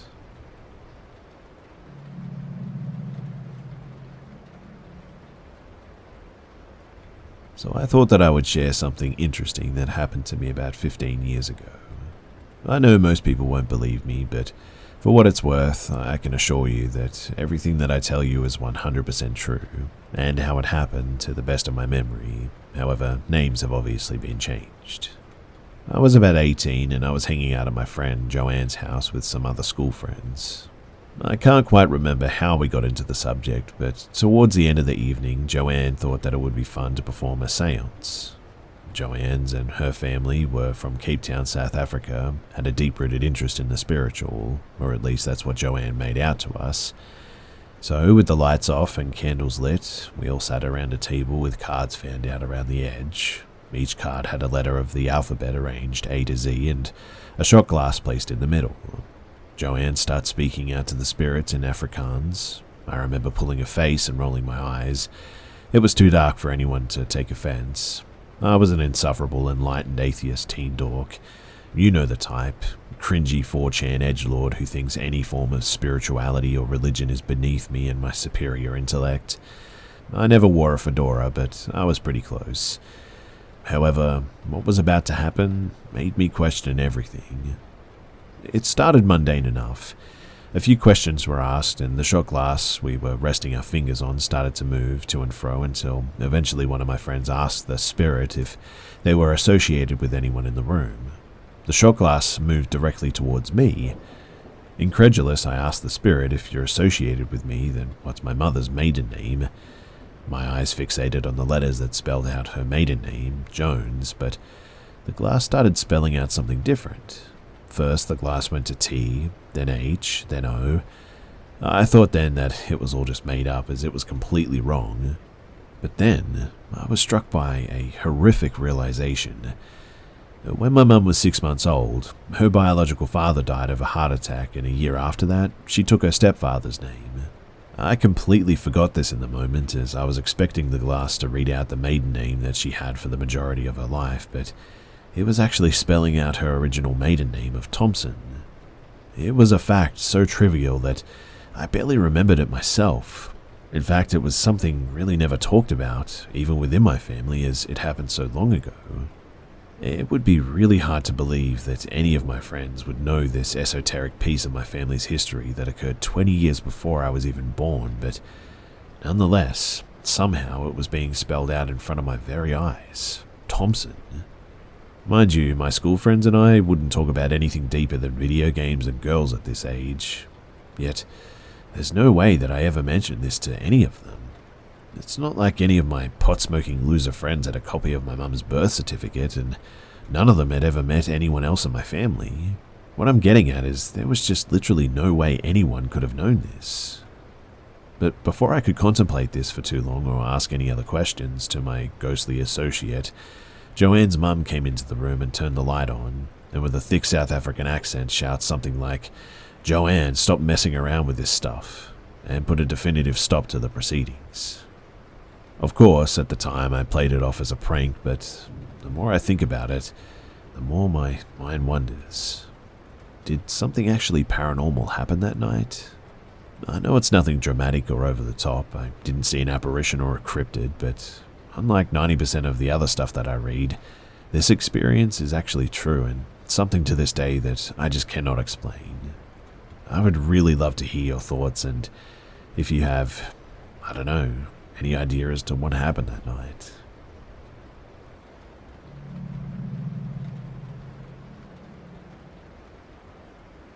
I live in New Hampshire in the southern suburban area. When I was younger, and also currently, I lived in a couple of places because of divorce.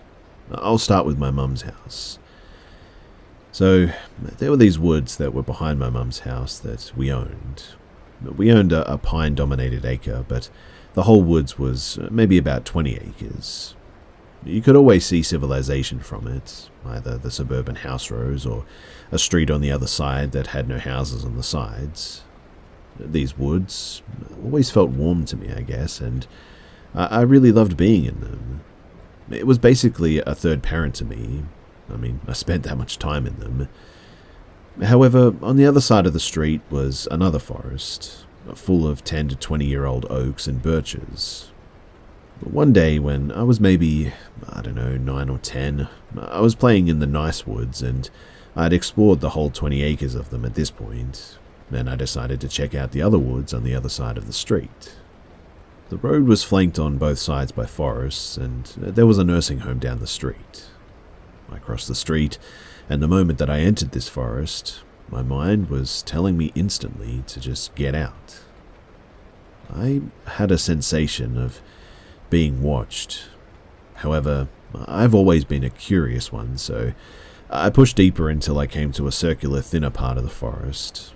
Not a clearing, but where there were like piles of trash ahead of me, and not drug paraphernalia or anything, but old food and trashed clothing, things like that.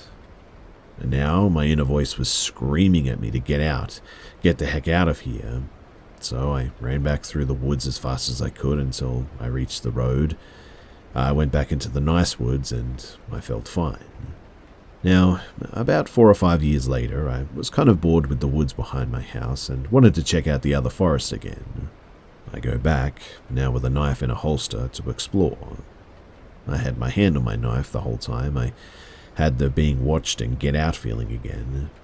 I never found the thinned part, but I did find shoes. Dozens of old rotting shoes. There was also a camping stove, an old propane can, food trash, and a camping pot. I picked it up and took it home since I needed a cooking pot for camping. I still have it, in fact.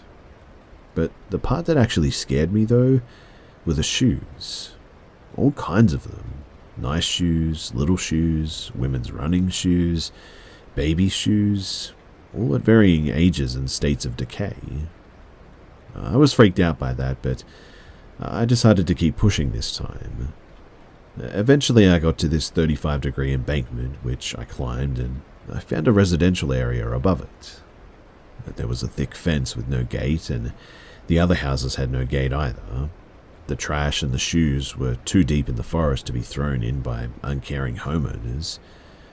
So I finally decided to leave.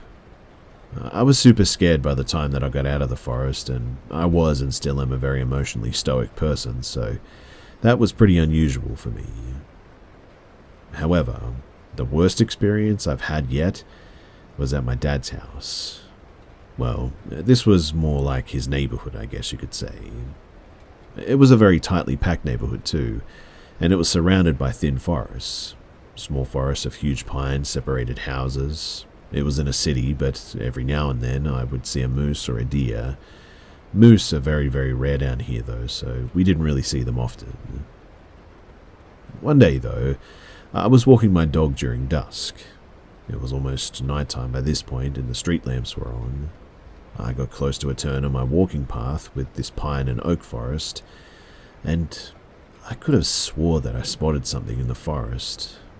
I froze out of terror too. My gut wrenched in the most horrible, despicable feeling ever. I felt like I was just told the worst news of my life. I narrowed my eyes and tried to get a better look, and it looked like a deer standing up on its hind legs. It was staring right at me, and I originally saw its belly, but then when I looked up at its face, I couldn't make out its face quite right. I have pretty good eyesight, and really, I think I should have been able to see it, but it was like my central vision had suddenly been switched to peripheral or something. It just sort of blended in with the forest. I could see the body and not the head, and then it fell to the ground, got on all fours, turned, and ran in the direction of a fence. On the other side of the fence is a dump, and the forest it was in is only about 50 feet by 50 feet, and it must have jumped over the 6-foot chain-link fence to get in and out. My dog, a hound who is normally smelling the pizza car 30 seconds before it arrives, noticed nothing too, which was really odd. I could hear it run away, and the dog perked up and looked at it as it ran off. But at that, I immediately turned around and I went home. So, yeah, that's pretty much it. I'm not the best storyteller, so I apologize for not being completely clear, I guess, but those are the creepiest things that have ever happened in my life, and it's good to share them, I guess. It makes me feel lighter and like I've got something off my chest.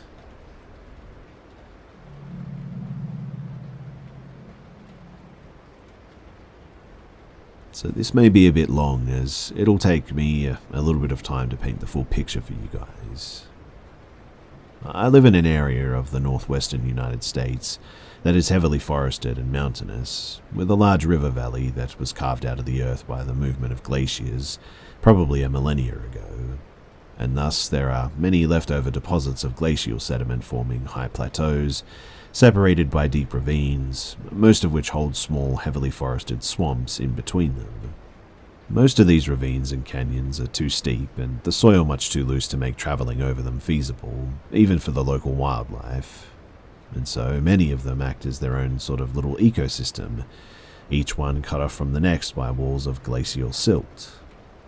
I think it's noteworthy enough to mention that this whole valley is sacred to the surrounding indigenous people, known as the Eye of the Dove, and was used as a massive burial ground at one point. Now, Roughly 1 year ago, I decided to go and take myself out for a day of harvesting some of the spring wild edibles that grow in these swampy oases, wild onions, wild garlic, and the like. I decided to go to an area I'd yet to explore. Although I was quite familiar with the surrounding area, the specific ravine was new to me. I packed my bag, inspected my rifle, and set out walking, eager to see what Mother Nature would provide me with that day. Upon arriving at the entrance to the ravine, I paused to take in my surroundings, listened to the migratory birds singing their songs, and noted that the wildlife was busy as ever, going about their day-to-day lives amongst the timber. I set out through the undergrowth, eyes to the ground, searching for anything of interest. After walking about a quarter of a mile into the ravine, I took a short break to sip some water and pick some pine buds for tea, and it was at this point that I became aware of the most overpowering silence I've ever heard. Any adept woodsman would tell you that silence is the loudest sound in the timber, and for good reason, as most creatures try to avoid being lunched for something higher on the food chain. I readied my rifle, scanned the short distance I could see through the undergrowth, and noticed just ahead of me the skull of a small goat, perched about maybe eye level in the branches of a small fir tree. This immediately struck me as rather odd, since there were no farms, houses, or homesteads even for several miles in any direction. Curious, but somewhat unnerved at this point, I decided to press on and chalked it up to someone trying to keep people away from a good foraging area, although that really didn't explain the silence. But I took maybe 20 or 30 steps further and noticed the skeleton of a deer piled up under a cedar tree. I made my way over to it, inspected it as I collected bones as well, noticed that it was still quite ripe, and decided to move on. As I was looking up from the first bone pile, I noticed another one, this time a cow elk, not 15 feet away. I repeated the same process again, and as I looked up from the second pile, I noticed a third, a coyote strewn across a 10-meter area, only identifiable by the skull. Rather nervous at this point, with the hair on my neck standing up and the electric feeling of adrenaline in my gut, I scanned ahead, and to my dismay, I could see multiple skeletons of various animals, all in various states of decay, perhaps 6 in my immediate field of view. Most were deer, with the occasional elk, coyote, and what I figured to be either a young mountain lion or a lynx perhaps. By this point, I had my rifle shouldered, all my body systems on high alert. I moved forward as stealthily as I could, and began to count the corpses in my immediate field of view as I passed them, and noted the smell of decay mixed with the pungent scent of the swamp that was heavy in the air now. It seemed like there were new piles of bones, skin, or fur every 20 feet for the approximate 300 meters further I moved through the swamp. Mind you, everything was still dead silent, and due to the dense old-growth cedar, very dark at this point too. Coming close to the end of the marshy area of the ravine now, I entered a small opening in the timber, with just enough of an opening in the canopy to provide a much-needed bastion of light. No less than a second after I stopped, I heard what I can only describe as a Louisville slugger swinging harder than any man could swing, make impact with a tree somewhere out of sight ahead of me. This happened 3 times in quick succession each time, and it was an ear-splitting crack. It caught me off guard too. I've spent most of my life roaming the woods, and I've never heard anything like it. I felt the adrenaline rush over my body, the extreme sense of heightened awareness that comes with fight or flight. Every hackle on my body was up now, and the only noise discernible in the immense silence that followed was my own heartbeat. I said out loud the only thing that came to my mind at the time, which was "message received," and promptly about-faced and made my way out as quickly as I could, without losing any situational awareness I had left in the near panic that I felt. I've since been back to this place, with a party this time, as I refused to go out there alone, and after leaving it was agreed that the whole area had a feeling like it didn't want us to leave. Maybe it was just nerves, perhaps the placebo effect, but recollecting this whole event has given me goosebumps, and I don't think I'm going to be sleeping well tonight. I'd be very interested to hear what you all have to say about it, because, to be honest, I'm a bit lost.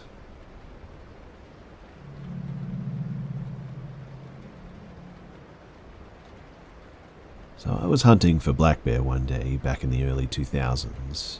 The area that I was hunting in was northern Clinton County. My ex-brother-in-law and I enjoyed the area and spent many a season scouting and hunting these lands. This part of the county is filled with long hollows, steep inclines, and hard-to-access trails.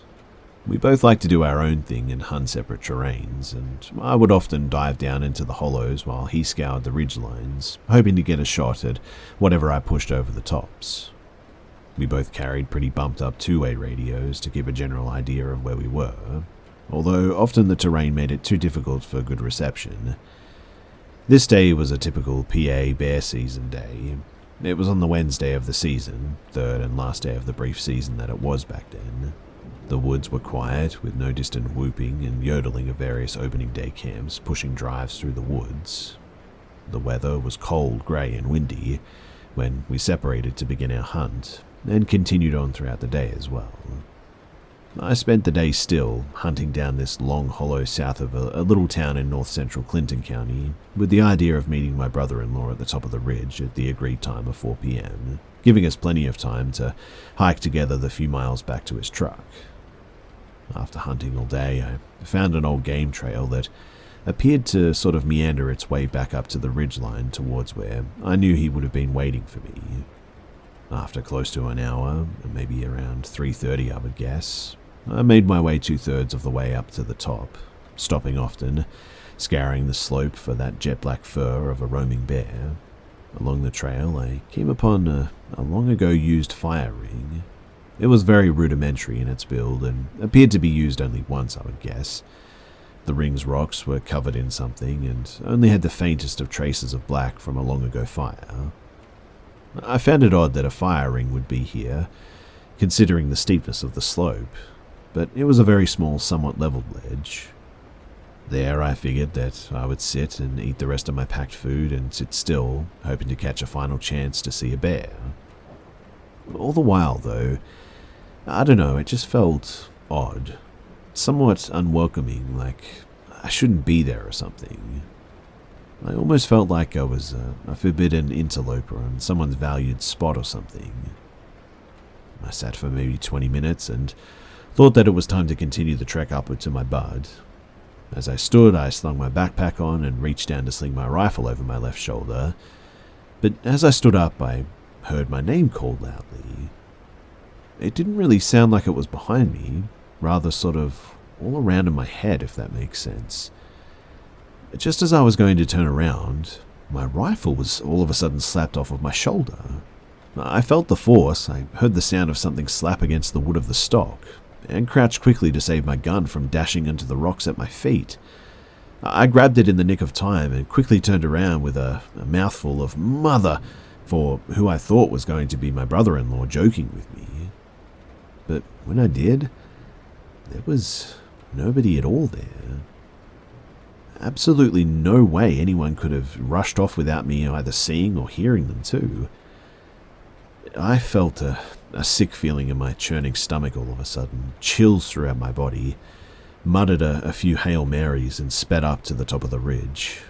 I met my bud, and quietly we hiked our way out of the woods to his truck in the spreading dark of the evening. This has bothered me for years, and I haven't been back to those particular woods since that day. Someday I hope to, but I think I'm going to have to muster up the courage to get out there again.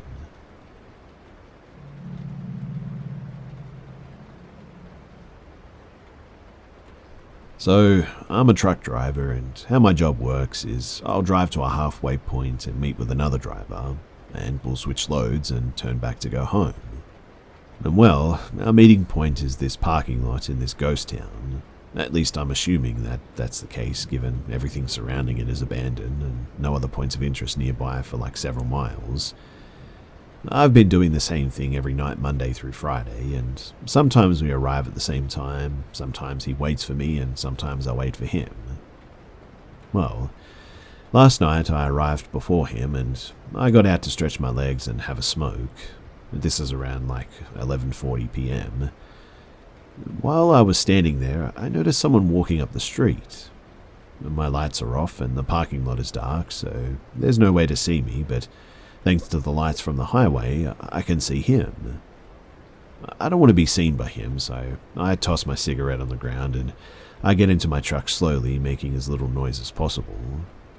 I climb into the back of my sleeper and close the curtains, but look out the window and all of a sudden I see an entire group of people, all wearing the same t-shirt, walking slowly in a line but stopping for a second every third step. There were possibly 20 or so people in the line, I would guess.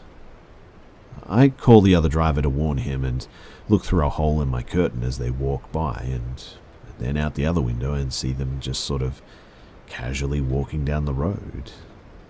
Yeah, like they were walking down the middle of the road. Like I said, they were all dressed the same too. It was the weirdest thing that I've ever seen. I didn't get out once until the other driver showed up, and we swapped and left, and this was in Louisiana, about 30 miles from Hammond, and it's still the strangest thing that has ever happened to me on the job.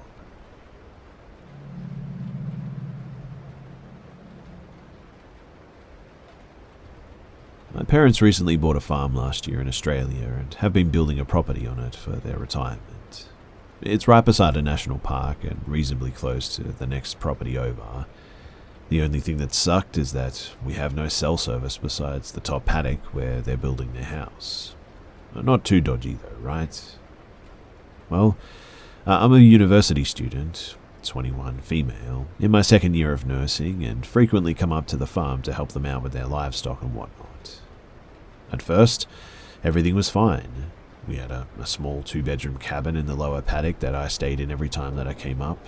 My room had a large window that faced into the national park, and at night when it was pitch black, it would freak me out a bit, but nothing serious.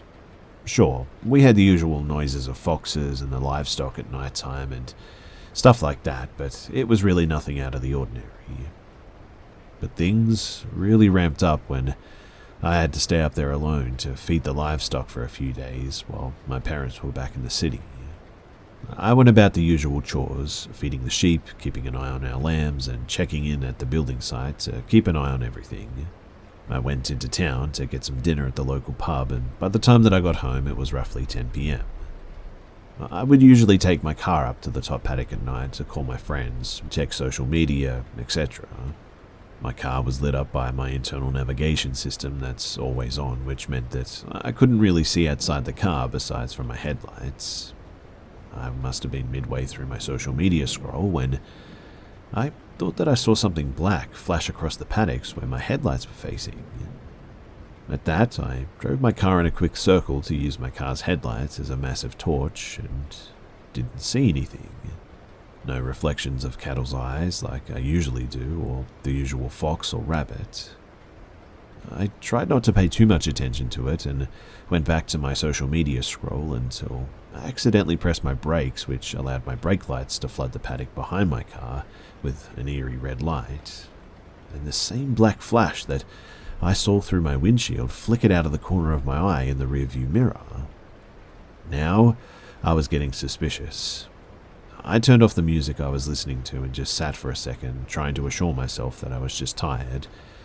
And after a few seconds of silence, I was relieved and was about to turn my car on to go back to my cabin, and that's when I heard what I can only describe as claws on my rear windshield, sort of like a tap-tap-scratch pattern. Now, I can tell you that I have never sped as fast as I did back to the cabin that night. That night, too, I just couldn't shake the feeling of something watching me from the forest. You know that sort of tingling sense of something staring into the back of your head that you get sometimes? Well, After tossing and turning, I put up a newspaper in front of my window that faces the woods until it was completely covered, and the feeling immediately went away.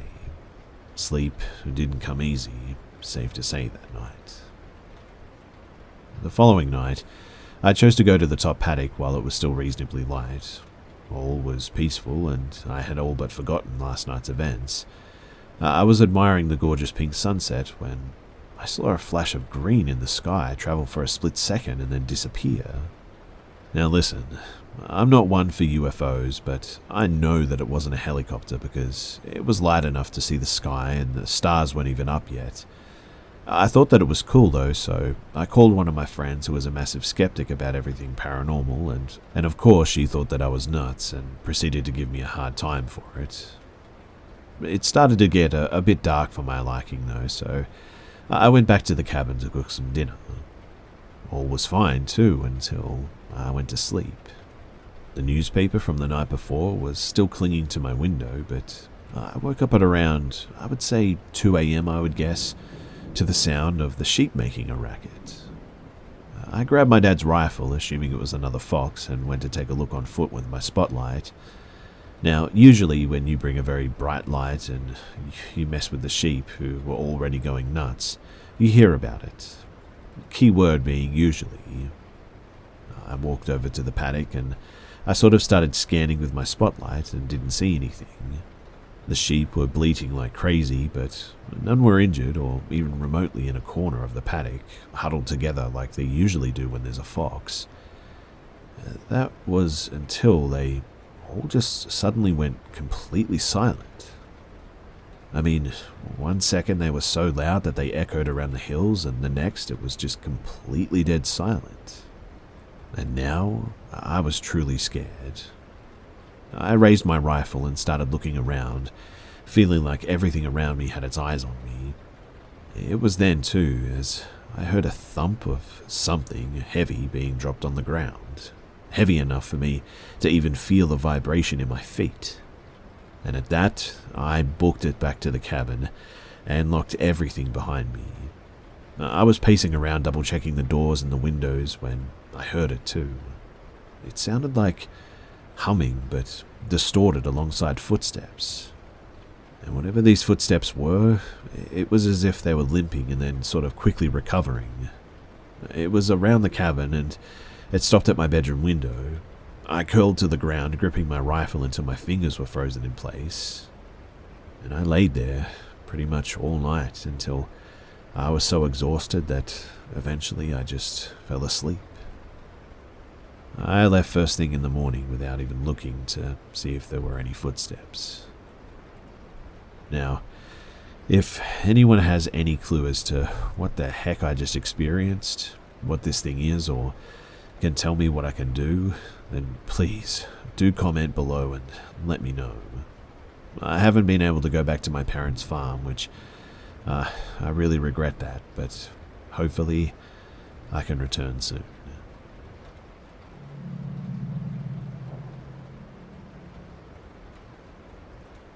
So, to preface this story, I was a 21-year-old male, 6'2", 240 pounds. Not a small or weak-looking guy by any means. And I was wanting to lose some weight for a while at this point, and had been going on walks for a bit, sometimes during the evening or very late at night even. It was Florida, and it gets hot unless it's nighttime. Plus, like I said, I'm a pretty big dude, so I don't really have anything to worry about.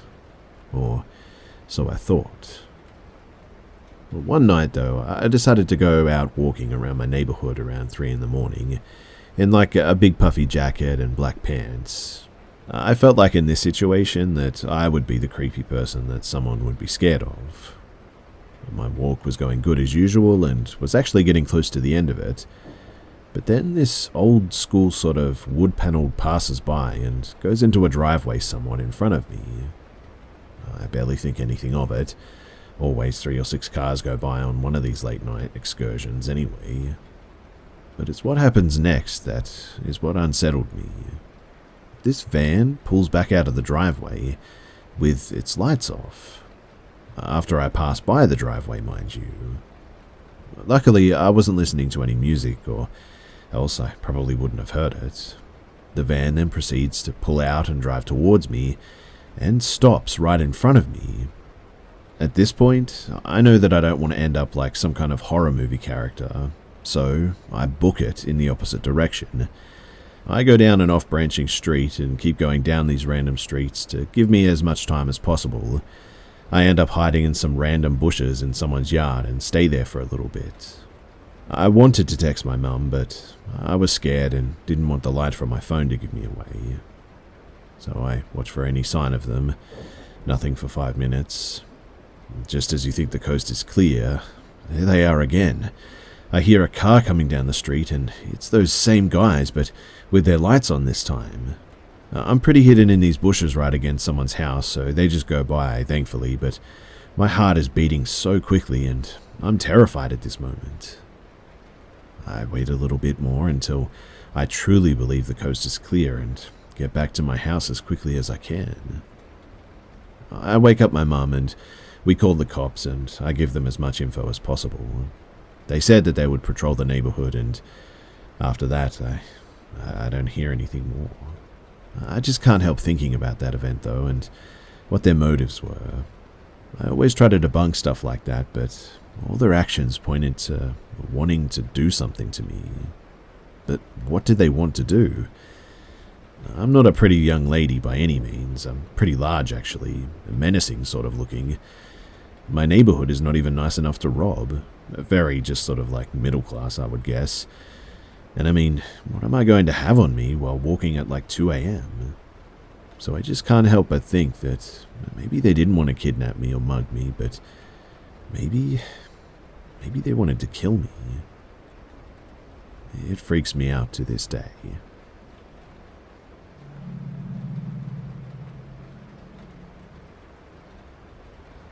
So I'd like to preface this post by stating that I'm a highly educated and scientific person, and have never been a believer in the supernatural, Bigfoot, or things of that nature.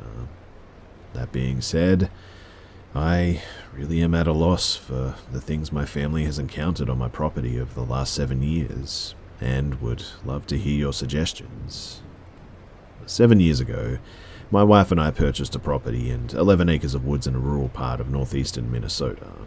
The woods were connected to a larger acreage of fields and woods of about maybe 160 acres, and although sparsely populated, the land is near a fairly busy state highway. There are some housing developments in the area, but they are like 3 to 4 miles away, and the majority of the land all around our property is farm fields, woods, and rivers. It's remote, but with town so close, I wouldn't call it wild by any means. I'm mentioning this too because I've heard many Native American legends of things in the deep northern woods of Minnesota and Canada, but the area in which we live is just not that. Rural, yes, but not the endless north woods. As I said earlier, I'm not a believer in the supernatural and have never been afraid of the woods or the outdoors, even though I have a healthy sense of caution and respect for large bears, moose, wolves, or other potentially dangerous wildlife. I'm also an avid hunter and mountaineer, and have experienced many nights in the wilderness. I've had numerous encounters with dangerous animals or situations, so I'm not spooked easily. And knowing my state of mind is important to my story because many so-called supernatural encounters can be explained by people with an already high level of belief, anxiety, or fear. But that is just not me. Well, that all changed after the first few weeks of moving in, though. The house and the land had been abandoned for a couple of years due to foreclosure, so a lot of work needed to be done to get it back into shape. Wildlife had grown accustomed to no human presence, and black bear frequently roamed the yard at night along with many other woodland creatures. We also found a lot of animal bones scattered throughout the woods, and coyotes were abundant.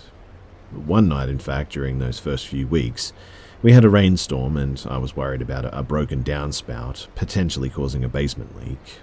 It was about 10 p.m, so I grabbed my headlamp and headed outside to deal with the situation. Behind our house is a fairly large swampy area that divides the woods. I had my back facing this area while fiddling with the downspout when suddenly I just had this intense feeling of, dread. It's really hard to explain the feeling, but it was like my body knew something was back there. It was very unusual based on the circumstances, and never having felt this type of fear before too. I tried to stay calm and slowly turned around to point my headlamp back towards the swamp. And what I saw was something that I still can't explain. Eyes. Numerous glowing reflecting eyes staring back at me. These were not eye reflections that you typically see with a deer or other animal, since they were different at heights, and when I pointed my headlamp spot beam directly at where you would expect a head to be, there was nothing but weeds and trees. When I turned the headlamp off, they were still there though, and glowing, as if a light was being shined. They didn't move, they just stared through me. Needless to say, I bolted and I ran as fast as I could back into the house and explained it away as deer or raccoons. Later that summer, I was sitting out on a screened-in porch that partially faces the swamp and connected woods to the west.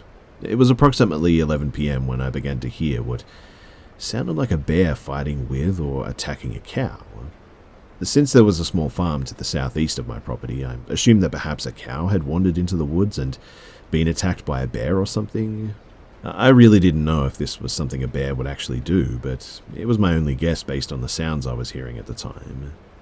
It was clearly some kind of a roar like a bear, but then followed by a frantic-sounding cow's mooing. This went on for over an hour, and it was perhaps one of the most horrible sounds I've ever heard. Even though it sounded so strange and, I hate to say it, but almost supernatural, it didn't frighten me since I had this rational explanation in my head. Even weirder, this same series of sounds happened again the next summer. These first few years, I never really investigated the area of the woods the sounds came from, since it just wasn't my property. But a couple of years later, I had the chance to purchase this area and 70 acres to the west, which consisted of the woods that connected to mine, as well as a few tiled fields, more woods and ponds and stuff like that. As part of purchasing this land, I spent a great deal of time walking around on it to get a good understanding of its value and layout. As part of my walk, I was able to get a much better look at the farm set up to the south. The farm did have cows, as I suspected, but to my surprise, the area that they were kept in was a long distance from my house. In fact, much too far for me to hear them, and the fencing was also extremely well built and electrified. Looking at it now, there was just no way a cow was wandering off from that farm. I didn't really think about this fact until recently, but I feel it's the best way to lay everything out in a chronological order. You see, after acquiring the property, I proceeded to put up tree stands at the various locations along with trail cameras in order to prep for the upcoming deer hunting season. One spot was the hilly woods where I heard those sounds many years prior. Again, I didn't connect these two things until now, but the area was very odd, as whenever I hiked through there, I always saw some new strange thing, I guess you could say. One time, my son and I found an old game snare tied to a tree with what looked to be dried blood on the bark. Another time, we found at least a 100-year-old tree with a barbed wire fence completely spiraling the entire trunk, growing in it and out of it at different intervals.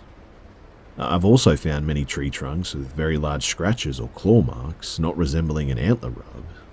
Maybe a bear, I guess? We'd almost always find dead animal bones in this area, and even this winter I found a couple of deer legs snapped and picked clean. My sons have found numerous animal skulls there as well. As I was saying, I put a game camera in this area too, since I'd seen tracks and signs and wanted to get a sense of the best places to hunt. I've placed one there many seasons, and to this day, I've yet to capture a single thing on it. Nothing. My son has posted there a couple of times for hunting season and has mentioned the strange sense of quiet that he gets there. He's used to the forest sounds coming back after sitting still for long periods of time, but in this spot, there are never any sounds.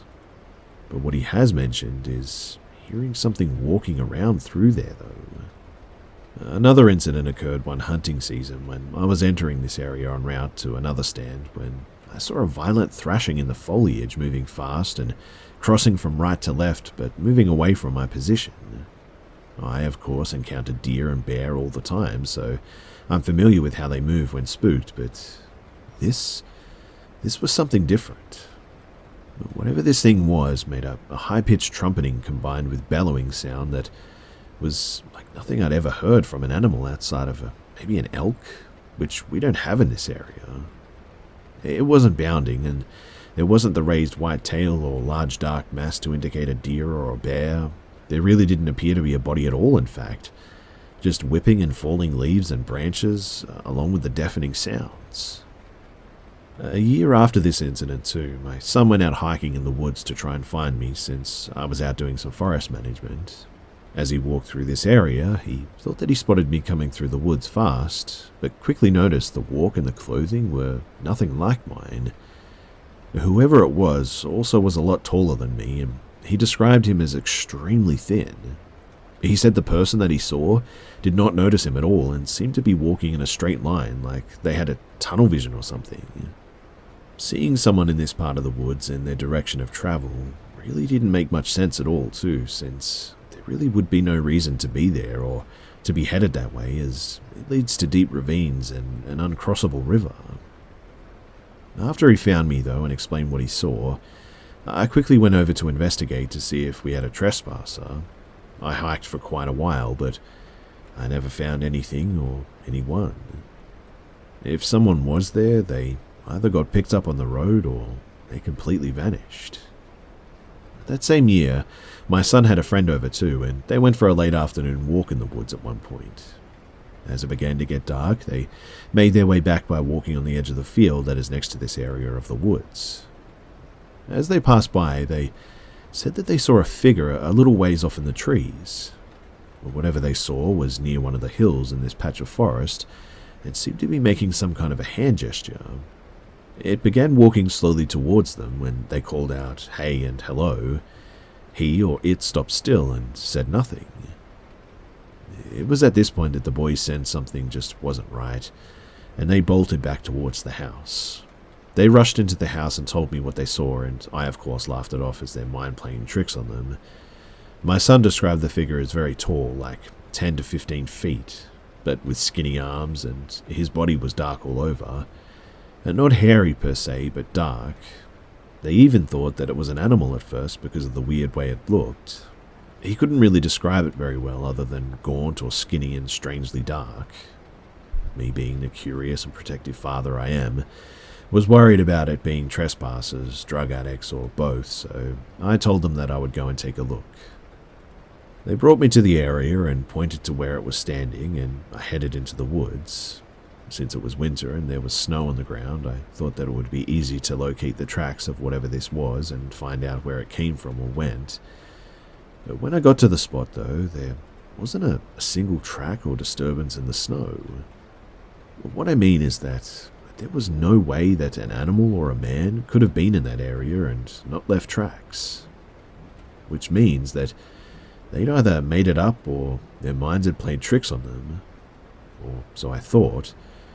But to this day, my son and his friends still swear that they saw it, clear as day, and I can definitely attest that their fright was real. My wife also has experienced strange thrashing sounds and other feelings of dread or being watched in those parts of the woods, and generally just refuses to go over there anymore. And all of this brings me to today, where I had a sudden realization that all of the strange sounds, sightings, bones, and events seem to be centered around this area, and I'm just at a complete loss to what it all means. It's still too strange to really bring this up and discuss it with people that I know anyway, but I wanted to share my story and see if anyone in this particular community might have any theories or ideas on what we might be dealing with here. I'll continue to investigate on my end, but would love to see what all of you guys think. Anyway, thanks for listening and for any insight that you might be able to share.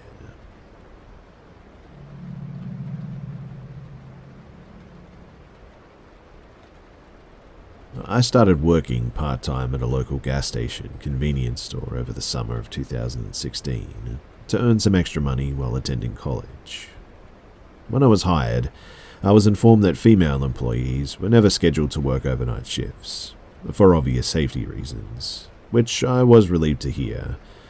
I wasn't so much worried about my safety, but I was concerned about getting enough sleep before classes. It wasn't long before I found myself dreading the days that I had to work, though, as the job turned out to be much more difficult than I had anticipated.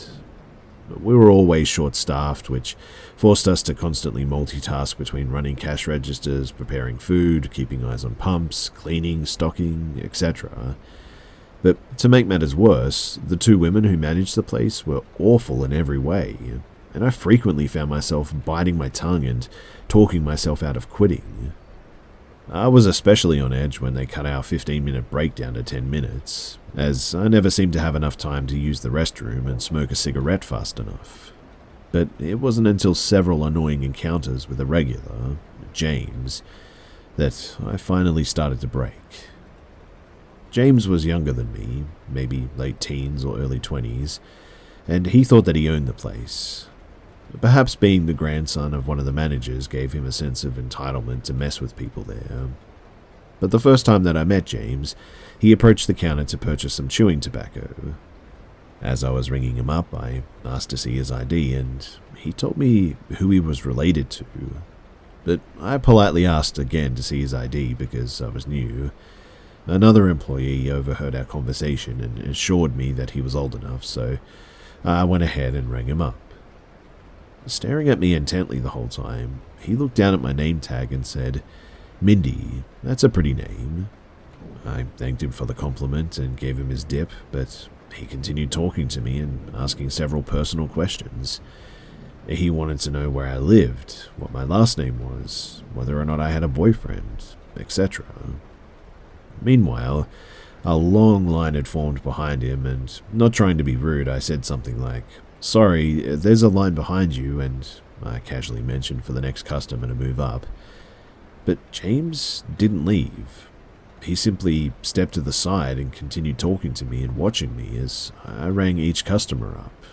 It was immediately uncomfortable and unsettling for me, but I did my best to pretend like I wasn't bothered, even when his persistence escalated and another coworker told him to leave me alone. James soon began to make more appearances after that too, the second time being with his girlfriend and another male friend by his side. Yeah, he had a girlfriend, and I was really confused when he started flirting with me again, this time right in front of her, but oddly enough she didn't say a word. So I brushed it off and played along, assuming that he's just the goof that my coworker said that he was. But when he sat in a booth with his sidekicks at the back of the store, I could feel his eyes burning a hole right through me. Over time, I grew more suspicious of James, as I would witness him do and say countless things to hurt others.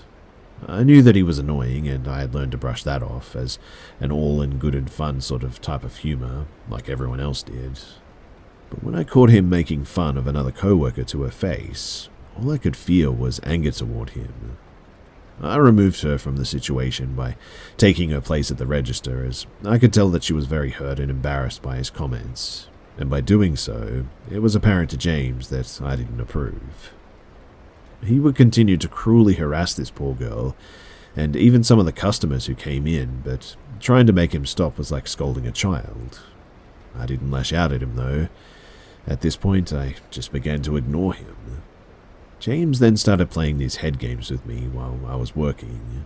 He would take soda and candy, walk outside without paying for it, and then come back into the store and say that I forgot to ring it up loud enough for everyone to hear.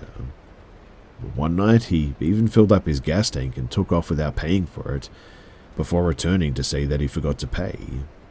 He knew that he'd always get away with it because Granny was the manager. By this point, it wouldn't have surprised me if he really was stealing gas and food from the store, though. There was just something very dark and strange lurking behind his goofball facade, and I avoided him like the plague, though it was nearly impossible to do at times. But then, one day, while I was working alone with another coworker, we were very busy with tasks as usual, when, lo and behold, James walked in by himself. I muttered under my breath, a pain in the butt, and I walked straight back into the freezer to finish what I was working on earlier. But then he followed me inside the freezer. To be honest too, I really didn't know that he was there until he walked up right behind me and asked why I didn't greet him anymore. Startled, I sort of jumped and quickly turned around, grabbing my chest and asking him what the heck he was doing back here. He laughed as I told him I was busy and reminded him that only employees could be in this area. He ignored everything that I said and instead proceeded to ask me personal questions, just like he did the first day that I met him. "You never told me where you live," he said. "I'm curious about you and I just want to know. Tell me where you live." He was moving closer and closer toward me, literally backing me into the corner of the freezer. "Are you afraid of me, Mindy?" he asked. I tried to push past him, telling him to move, but he kept stepping in front of me to block my way out. "Not until you answer me," he said. I started calling out for my coworker who showed up and gave him a heck of a talking to for being in the freezer. I was finally able to push past James, and I made my way to the front counter where I looked at the clock and saw that it was time for me to go home. I gathered my things and punched out as quickly as I could, but James followed me out of the parking lot. I swiftly got into my car, but James managed to grab the top of the door before I was able to shut it. "Come on, just let me see your ID," he persisted. I repeatedly told him no before I found myself practically begging for him to let go of my door so that I could go home. Then he grinned at me and said, "Don't make me follow you, Mindy." Chills ran down my spine at that point.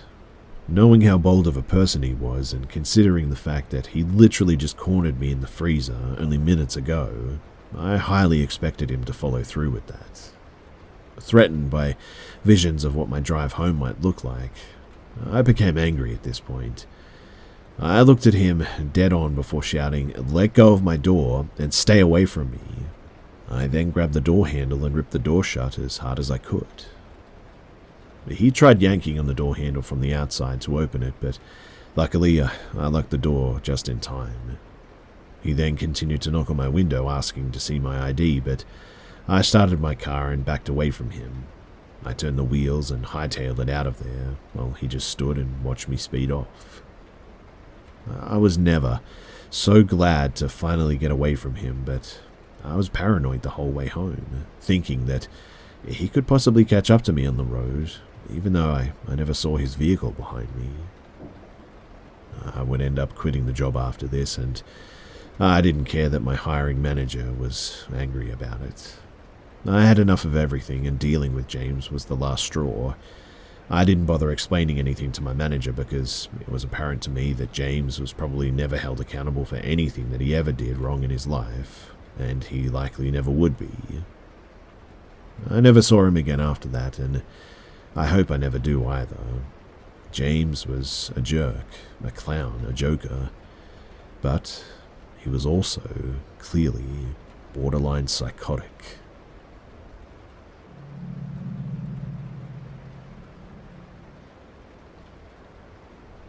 To give some context before we get into what happened, my name is Oliver. I'm currently 22 years old. My brothers are named Ethan, currently 24 years old, and James, currently 20 years old.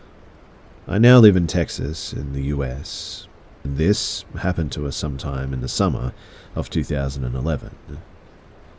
We grew up in a very rural area of Galicia, Spain. We're British by blood, but Spanish by culture. Growing up, our parents were pretty neglectful.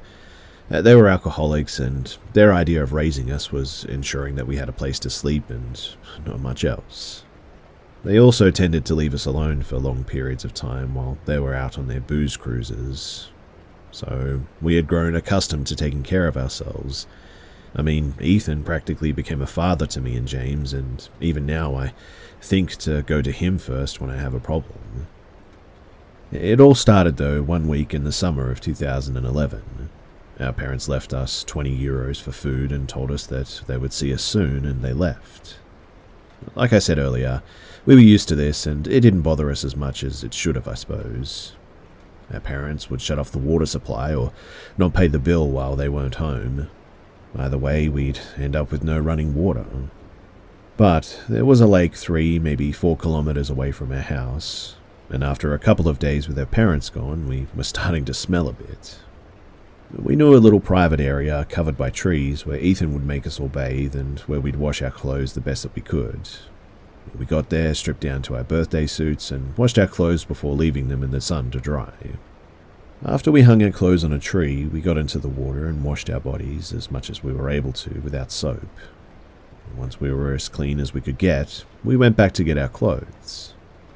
We walked to our little hidden tree and found that our clothes were all missing. I started freaking out. To get back home, we'd have to walk 4 kilometers completely naked. And I mean, what if we were seen by someone from school, right? I was just at that awkward stage of school and puberty and life in general, and I didn't want to be known as the boy who had to bathe at the lake because our parents didn't care about us. Ethan, he calmed me down though, said that our clothes must have been taken by someone either watching us or stumbling upon them and pulling a prank. Either way, he told us that we had to pretend that it didn't bother us. If they were watching, he didn't want them to feel like they'd won or whatever. He knew a way home that we could take as well. It was longer, probably double the normal way. It was through the forest though, but it avoided walking past any roads or houses, so we thought that it was the safer choice. And after walking for what felt like an eternity, we had no choice but to take a break. James was tired, and my feet were terribly sore, so we needed to rest before finishing our journey home. By this point, it was getting dark out, but in all honesty, we were sort of thankful for the nighttime or the dark. Though we decided that it was best that we didn't wait too long. Even though we didn't mind the dark, we thought that it was best that we weren't stuck walking home at night. And just as we were about to start walking once more, we heard something moving.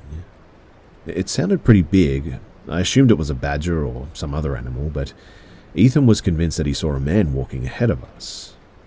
He told us to stick close together. He grabbed the nearest rock and sharpest stick that he could find, and we went to investigate. Now, keep in mind, at this point, Ethan was 13, I was 11, and James was 9. None of us had hit our puberty growth spurt, and we were all pretty relatively small kids. All of this, plus we still had no clothes, and apart from nearby sticks and rocks, we had no way of protecting ourselves. James and I stood close together, hugging each other, hoping whatever Ethan had seen was just his imagination. We searched around for maybe 5 minutes or so when James completely froze and started quietly hyperventilating. We looked at him and he pointed to the distance where we saw 3 men standing, just staring at us. Now, this is where our memories differ a little. I can distinctly remember what they looked like. Tall, big, muscly men, smiling and staring directly at us. Ethan swears on his soul that they were tall but very thin with faces that were difficult to make out, and almost inhuman looking. James remembers a sort of combination of Ethan's and mine memories. Tall, muscly, almost faceless, staring directly at us. But whatever the case, we turned and we ran. We had maybe 3 kilometers left to get back, but we didn't stop until we reached our house this time. We got in, we slammed the door behind us, we went around making sure every window was closed and there was no way that they would be able to follow us in. None of us could sleep that night. We all just huddled together in the living room praying that the time would move faster and daylight would come. Eventually, we all fell asleep though from exhaustion. Now, this is the part that I usually leave out whenever I tell this story to friends. We woke up, though, to a loud bang coming from the front door. I remember feeling my heart burst from my chest, and we slowly and quietly creeped around to see who or what was at our front door. I remember praying and reaching out for God, asking for protection at this point, but it wasn't whoever or whatever we saw that night before. It was actually our parents, home and half sober, and for the first time, I felt thankful that they were back, though I wouldn't for long. I immediately knew that they'd been arguing. My mum's makeup was running down her face, and you could see the anger in my dad's eyes. He asked us where our clothes were, and We tried to explain, but obviously he didn't believe us. He was furious that he would have to spend his hard-earned money on new clothes for us ungrateful boys. He walked up to Ethan and told him that if he ever came back again and James and I weren't properly taken care of, that Ethan was going to be kicked out. I don't ever tell anyone that last bit, even though none of us have spoken to our parents since late 2018. And even though Ethan tells me that it was never our fault, I always feel so guilty looking back on when my dad did that to him. My dad never raised a hand to me or James. He would take his anger out on Ethan and Ethan alone. I hate talking about it, but I just felt like I needed to get it out. Thanks for listening, and here's to never going through something like that ever again.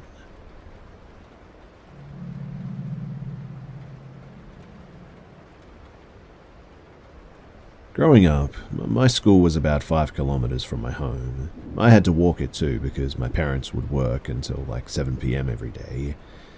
But the walk would go through a huge forest. I can probably count the number of times I encountered anyone through this forest on one hand. But this specific time has always stuck in my head, and looking back, I think that I may have seen a kidnapping or some children trying to escape a kidnapping at least. I was 12. It was late springtime and pretty hot out. I was on my way home and had probably been walking for 1, maybe 2 kilometers when I noticed a group of boys walking my way. But the boys had no clothes at all and were carrying what looked to be like a bat, the animal, not the sports equipment. There were 3 of them. 2 were around the same age as me. 1 looked a little bit younger. But they looked flushed and sweaty as if they'd been running or walking for a while. But they were almost dragging the younger boy along as he seemed like he needed to rest. I, though, just sort of froze and looked at them confused. They were speaking a language that I didn't understand. I can speak both Spanish and English, so it was neither of them. The 2 older boys had olive skin with dark hair, while the younger one was more pale and blonde. One of the older boys tried to talk to me, but as I said, I couldn't understand whatever language they were speaking. I said to him in both Spanish and English, "No, I can't understand." He seemed confused, but he didn't waste any time. He pointed at the big 1-liter water bottle that I had in my backpack side pocket and shook his fist by his chest as if he was begging me, and I gave him the bottle. He made sure the younger boy drank first. They finished off the water that I had left in there and nodded their heads as if to say thank you before carrying on their way that they were going before. I kept on walking home, but I felt really creeped out by whatever I had just witnessed. After another kilometer or 2, I then saw a man. He was tall and thin and looked to be maybe in his late 20s or early 30s. He was pale, but pale in a way that he looked like ill or sick, maybe. Looking back, I think he may have been on something, but that didn't click for me at the time. When I saw him, I tried to keep my head down and keep walking, but he stopped me. In broken Spanish, he said to me that he was looking for his little brothers. They were lost and asked if I had seen them. I shook my head. He said thank you and carried on walking. I tried my hardest to walk normally, but as soon as he was out of eyesight, I ran, and I didn't stop running until I reached my home. Once my parents got home, I told them what had happened. They shrugged it off and told me that I shouldn't worry. When I insisted that I was serious, my dad promised me that he would call the police in the morning and tell them what I had seen. If my dad did call them, I was never called in for further questioning. No police asked me for descriptions or anything. But my dad swears that he reported it. I have my doubts, but I just wish that they would have taken me seriously at the time.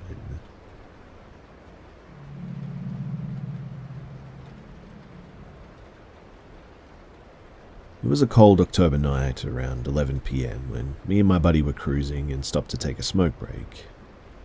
We got out of a car in a secluded area in a small village called Morsel. The place that we walked to was next to a dark, running bike track sort of thing which entered a forest.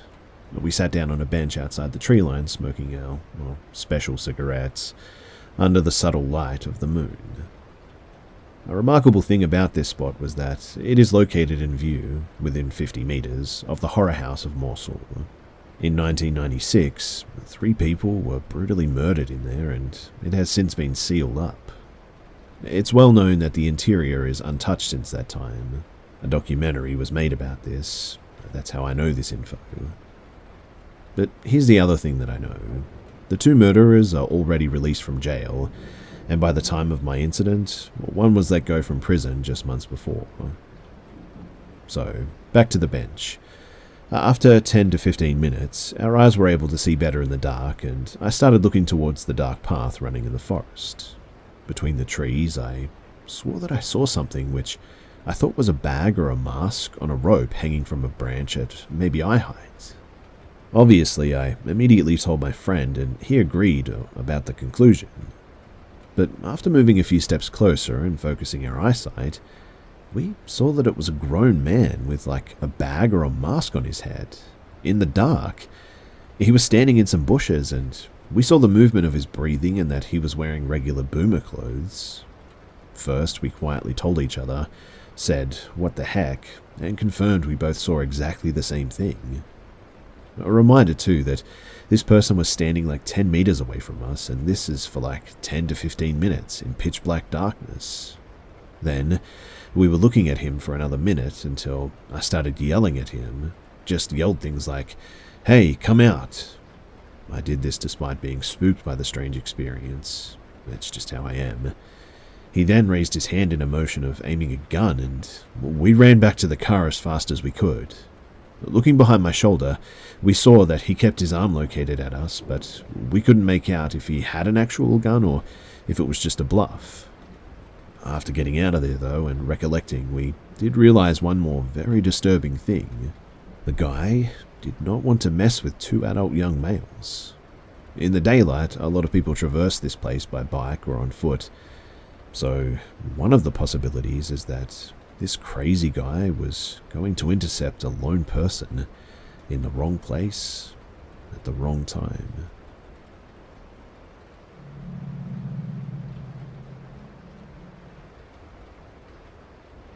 This all started when we went to visit my granddad from my mum's side over in Indiana. It's a 10-hour car ride from where we live, so we only visit once a year, usually for Thanksgiving. We could just take a plane, but I have 4 sisters, so on top of me and my parents, it's just too expensive to buy tickets for everyone. Anyway, we arrived and everything went about as well as it usually does. My granddad sat in front of his TV in his recliner and responded with 2-word sentences whenever we tried to socialize with him. On our second day there, I had pretty much had it. Between being stuck in a car with them for 10 hours and sleeping together on air mattresses in the basement, I needed some fresh air from my family. My granddad lives in a very small neighborhood, maybe 5 houses including his, and the rest is just a vast expansion of people's farmland. The nearest grocery store was a 25-minute drive away, so when I say he lives in the middle of nowhere, he quite literally lives in the middle of nowhere. The silver lining to this is it's extremely quiet and offers some of the best walks or runs you can have if you pop your headphones in and run alongside the fields. Bored out of my mind and with nothing else to do, I packed 3 water bottles, my favorite trail mix, and my extra phone battery before setting off for a mini exploring adventure. My granddad inherited a lot of land himself, but it's actually not directly connected to where his house is. We had only driven by it once, on the way to my grandma's funeral, and I decided that I wanted to walk to it and look around. It was after dinner when I left, and by the time that I got there, the sun was beginning to set. There was a tiny waist-level fence going on into the distance, but I just climbed over it and began looking around. A truck was parked opposite the road to where the plot was, but I thought little of it because I figured that maybe somebody else's land was nearby or something. This is embarrassing to say as a 20-year-old as well, but the level of privacy and peacefulness I felt sitting in some soybean field after being crammed in that house with my family felt amazing. I continued walking around though, and eventually had to take my phone flashlight out because it was starting to get darker at this point. I started to get a little bit lost too, and with it being nighttime, I figured that I should start heading back. On my way back, my foot hit something on the ground, and I almost fell face first onto the dirt. I got up, pointing my flashlight at the ground, confused at what I saw. When I realized what it was, though, I put my hands on my knees and I started dry heaving over the ground. It was a dead animal, or should I say animals, but they were, combined. It was a dead rabbit, but someone had stitched what looked like the bottom of a deer's leg under it, and some sort of mutilated wings were sewn onto the lower back part of it. Lying next to it was what I think was another rabbit, but it was honestly so torn up I couldn't really tell. It was also partially wrapped up in what looked like plastic wrap, like the kitchen kind. I tried to keep it together, but I ended up spilling my guts all over my shoes. My disgust turned to fear too when I heard crunching and someone calling out a name in the distance. They said Curtis. I felt like I had just got shot up with meth because I knew damn well nobody was supposed to be on my granddad's private property after dark, especially near those dead animals in the middle of nowhere. I had so much adrenaline pumping through my body that I ran faster than I even knew I could, exiting out of the field and running down the road. The truck was still there while I was running, and I thought of trying to snap a picture of the license plate, but they had some sort of covering over them. By the time that I got home, I was out of breath and freaking out, so my granddad and dad asked me what happened. I told him that there were people on this property on the farmland and said that we should call the police, but he waved me off saying that it would take them 20 minutes to get there anyway, and they would probably be gone already. I didn't tell them about the animals because, in all honesty, would you believe that? But I did decide that tomorrow I would show my dad so they knew that I saw what I saw. The next morning I said that we should really make sure that they were gone, and so we drove off to look. We took my granddad's shotgun with us, and when we got there, surprise, surprise, the truck was now gone. But my hope shot up though when there were tiny flecks of blood leading into the field in the direction of where I tripped over the animals. We followed it to the small opening in the field, and laying there was a single intact squirrel with its belly cut next to a pile of my vomit. The things that I saw, though, were now moved. At that point, I knew that telling my dad what I saw was pretty much pointless because he would think that it was just the squirrel and I was just scared. In fact, he actually laughed at me when I said that I was the one who vomited. He said that the people last night were probably just some kids trespassing, and we went back home without speaking about it ever again. To this day, I'm still deeply unsettled and disturbed by what I saw that night.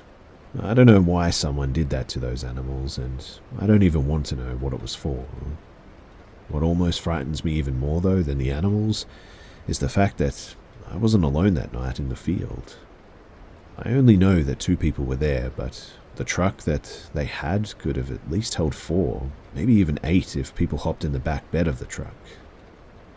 All I know is that I'm glad that I didn't have to find out. But I really want to say that it was some kind of cult ritual offering or something. But I read in a psych or sociology paper that that's not an actual thing that happens. At the same time though, what else could it have been? Either way, I'll never be able to get the image out of my head, and I just pray to God whoever did it never runs into another person in a field at night and gets caught.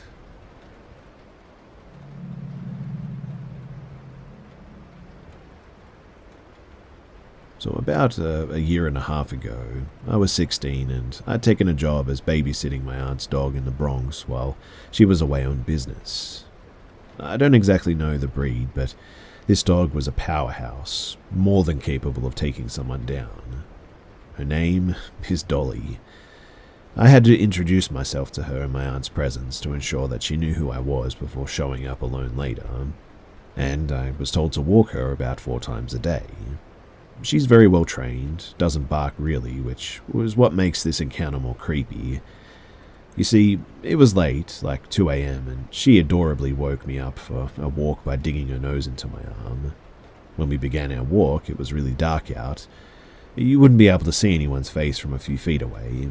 The streets were empty, but that's expected at 2 a.m. In this suburban kind of area in the Bronx, the sidewalks are very narrow. You can't walk down them in twos. Dolly was slow because she liked to smell literally every molecule on the sidewalk. But there was a man who was walking down the same sidewalk as us, maybe about 10 feet behind us. Dolly went off the sidewalk to where the grass was to sniff a tree. I knew with her that it could take years to be done with so much, so I kind of signaled the man who was a lot closer now to go on by, and I stepped off the narrow sidewalk onto the grass. And I was right. Dolly took forever sniffing this tree. I mean, I genuinely think it was about 10 to 15 minutes. I didn't have a problem with it taking long, being that I was listening to good music with AirPods, and watching her go around this tree was an enjoyable sight. But then, all of a sudden, Dolly begins barking ferociously at something behind me. It really startled me too, because it was so abrupt and I had never seen her bark like that. I quickly turned around to see what would make her do this, and there was that same man. He hadn't gone any more forward in the direction that he was coming in since I signaled him to pass me, still about 5 feet away. He was on his phone. He was standing there just looking at me. Dolly, though, was going crazy at him, and he had little to no reaction. And now that I got a closer look at him, he was really tall, taller than me, and I'm 6'3". He was bald and his face was expressionless, although half of it was covered by the darkness of the night. I realized that the dude must have stood there staring at me for maybe 10 to 15 minutes now. He definitely wasn't trying to talk to me in that time because my music wasn't that loud and I would have heard him. And I don't think he was admiring the dog because even with her barking, his eyes were zoned on me. We had about maybe a 10-second moment of staring at each other in the face. And normally I would have asked him if he needed something, but I just had the worst feeling. He right away reminded me of Dancing Tall Smiley Man creepypasta story, which I think was the cause of my fear for the moment. I turned from him and I felt safe with the ginormous dog next to me. I took my AirPods out of my ears so that I could hear if he followed. Dolly walked with me, but her eyes stayed on him the whole time. And instead of continuing down the same street, I crossed the block, and as I started to do this, I kid you not that this man absolutely sprinted in the opposite direction that he was originally heading in. The sound of his feet rapidly hitting the floor sent an uppercut to my guts. I quickly turned around and watched him do this. He ran as if his life depended on it. I watched him run until he turned the corner and was out of view. I held Dolly's leash tight and hurried back to the house. I don't think he followed, but Dolly kept looking back and growling, and when we got back, I locked the door and made sure Dolly slept in bed with me. To be honest, I don't know what the heck was going on that night, but the whole thing was just really weird.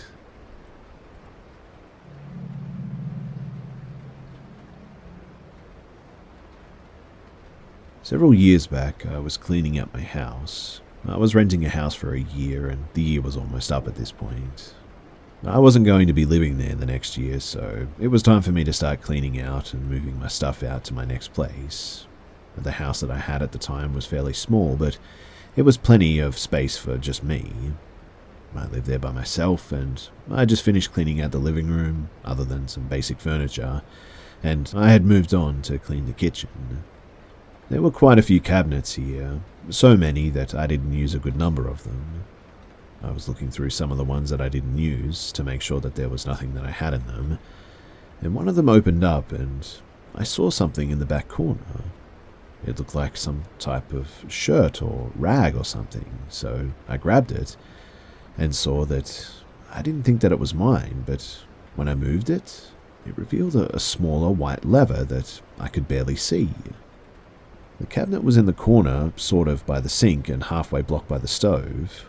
I thought that it was just another pipe, to be honest, at first, but it just looked like a little different to me, I guess. I got inside and had to crawl inside the cabinet, which was pretty large. Once I got inside, I saw that there was a small trapdoor to the side, leading into the wall. I couldn't believe what I was seeing. I mean, you had to be completely inside in order to see the detail of it, and I decided to open the door, which led to an extremely narrow hallway with a sort of crawl space. But when I got further inside, I was completely horrified because I saw that there was food as well as several blankets, as if someone had been living inside of there the whole time. The good news, at least to me, is that whoever was in there was gone. I tried to make sense of it and figure out how long the person had been there and how I didn't know about this. I was gone from the house a lot with work and other stuff, but I just didn't know how it was possible for someone to live in there without me knowing. I continued cleaning until it got pretty late, and the next day after work I continued. I was still kind of in shock with finding a secret room in my house, and I decided to look at it once again. I opened the cabinet and went inside. Then I pulled the lever open, just like I had the previous day. But this time, as soon as I opened it, I saw movement, and then saw a person for a split second. They slammed the door back shut on me, and I immediately turned and ran all the way out of my house to my car and then called the police. I was so scared that I started driving away as well, and I told the police the whole situation, and they came to my house a short time later to find that whoever had been there was now gone. Luckily for me, I moved out the next week, but I really don't know how long the person had been living in a secret room like that. Thankfully, it never gave me a problem, but still, I potentially had been living in a house with another person that I didn't even know for quite some time.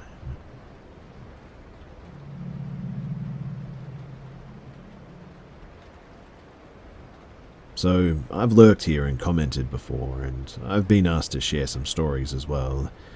For some background, I worked as a cop for several years before becoming a ranger. I've been a ranger in a large US national park for a while now, and I have some things that I'll never forget. Creepy things and things that show the brutality and hatred humans are capable of. So, I was on night shift. I patrolled the park looking for any type of illegal activity, like drug use, prostitution, poaching. I got a call for a man looking into a cabin where a summer camp was going on. So, great. Probably some creep just hassling some kids. I blacked out, no headlights or sirens, parked a little ways down and walked in hopes of catching this guy. And, sure as heck, homie was looking in windows. I start my approach and flick on my flashlight and told him not to move and showed me his hands. He turns around and looks at me and starts saying that he's sorry. I put him in handcuffs and detained him while I searched him and waited for backup. I found his ID, a knife and some miscellaneous things. I put him into another officer's vehicle while I made contact with the counselors. They stated that they had seen him earlier in the day but thought nothing of it. After taking statements, I run his name, and yep, he's a registered sex offender. I opened the door to talk to him, and not my proudest moment, but I was tired.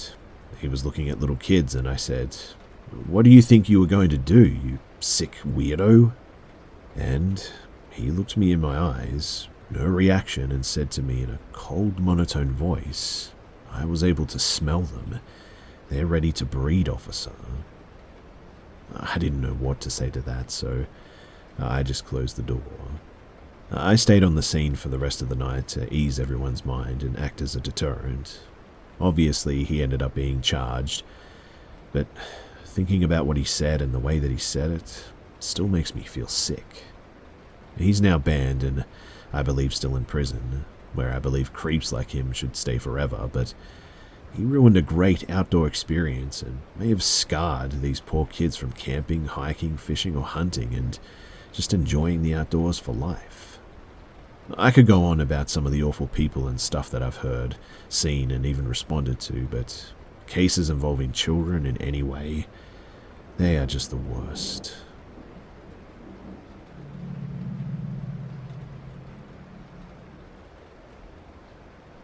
I was born and grew up in a town called Shrewsbury in Shropshire, England. The town has a reputation of being one of the most haunted places in the world. The town is well over 1,000 years old. A lot of the ruins of the old buildings remain, even in the town centre. Everyone I know growing up had some sort of an experience, haunted or otherwise, at some point in their lives there too. So, getting to my most haunted experience that spans a number of years, these aren't my only experiences, but this is the one that has affected me the most. My grandparents have a house in the Bellevue area of the town that all of the family, my mother and her siblings, grew up in. This house has a back bedroom that gives off a vibe that you just don't want to mess with. It's the only room in the house that has the door always closed and is now used as a storeroom that my nan refuses to enter alone. It was used when I was a kid as a spare bedroom for when me and my brother would stay over, but we hated being in that room. One night, though, me and my brother were asleep in there, and I woke up just in time to look over to see the light fixture on the ceiling next to my bed. I can even remember the feeling of the cold plaster touching my cheek right before whatever the heck was lifting me let me go. I hit the mattress and immediately started screaming, obviously, and my dad burst into the room to find out what happened. I told him everything, but he was obviously very skeptical. But I even remember him saying that the room was very cold, even though the heating was on, and there was an odd feeling that he couldn't explain. My brother, who was asleep during my incident, said that he had a dream that night of an old man standing over him shouting for him to get out, and to this day he's reluctant to talk about it because of how real it felt. Now, this is where it starts to get worse, because I was told this was like over a month after the first incident, but I was at home in my house, the other side of the town, and it happened again. Me and my brother at this time used bunk beds, and I slept on the top bunk. My dad was downstairs watching TV, and all of a sudden he said that he got a feeling that something was wrong, then realized the feeling that he felt was the same as it was when I had the incident at my nan's. He ran upstairs, burst into the room, just in time to catch me falling from the ceiling. I had apparently been picked up, lifted over the bed's safety rail, and was hanging with my head tilted towards the ground, and my dad burst in to see me hanging there in midair for a split second, before dropping, and he actually caught me just in time. He was terrified and could never explain what happened, and nothing ever happened again. Until I was in my mid-20s, that is. My nan was heading out somewhere for an overnight stay, so I said that I would stay the night, feed the dogs and sleep on the sofa and whatnot. I did everything stated, went to sleep on the sofa, but woke up in the morning in the spare room, at the back of the room behind a load of storage boxes. It took me 5 minutes of moving the boxes out of my way to reach the door to actually get out, and to this day, now 14 years later, I still have no idea how the heck I got into that room, over those boxes and to the back section of the room without damaging anything. I've never been more confused and frightened after waking up in all my life, and I've never stayed another night in that house since then. My nan refuses to talk about that room. My granddad was the same prior to his death. I have no idea what happened in that house, what spirit or worse or whatever it is living back in that back room. But I'll never go back in that room for as long as I live.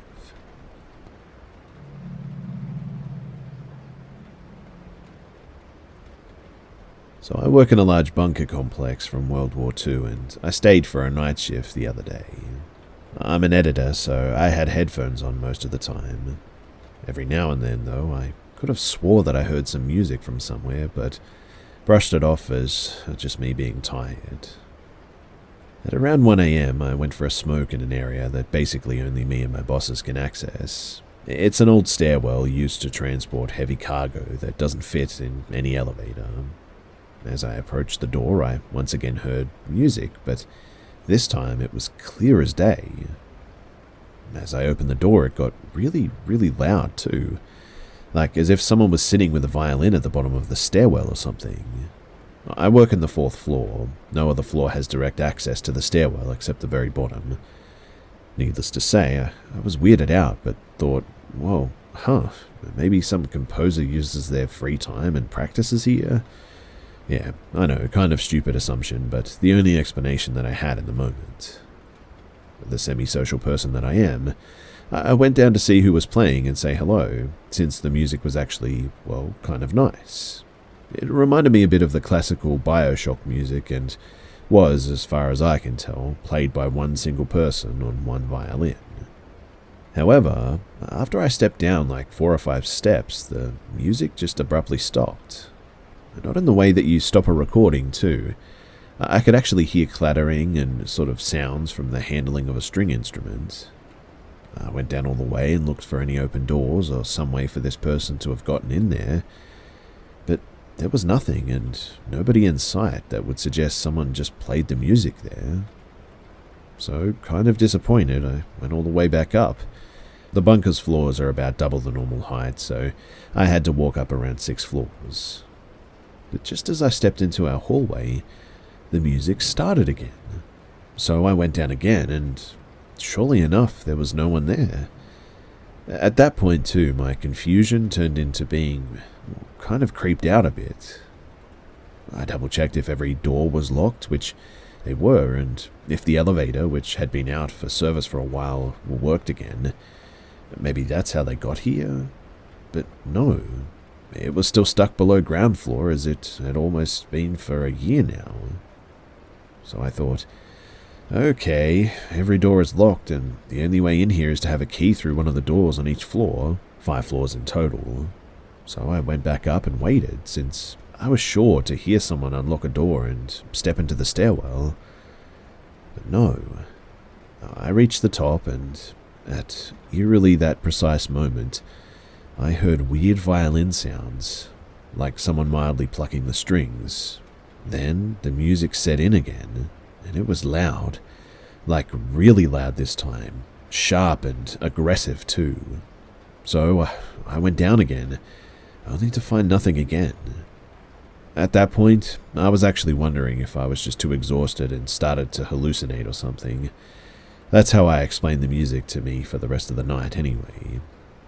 It was only the next morning that my stupid brain realized that I recorded the music the first time that I heard it loudly, so there's no chance of this being just in my head. Can anyone explain what the heck might have been going on? Any theories? Because I'm really confused.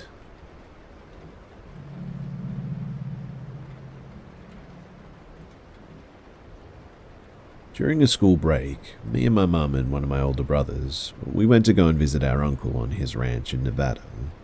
I have trouble sleeping at the best of times, so one night I decided to walk around the perimeter of the ranch, just for some fresh air. I had made it all the way to the other side of the ranch too, to the far end of the pastures. From the last fence to a woodsy hill area, it is about 50 yards, I guess. I decided to stay and look up in the grassy area to look at the stars, and what no one told this city girl was that with no trees and no lights, save for the barn on the other side of the ranch, you can see so many stars. It was breathtaking to see the universe like that, in fact. I started whistling at one point, and then I heard a branch crack, so I stopped, a little startled by that.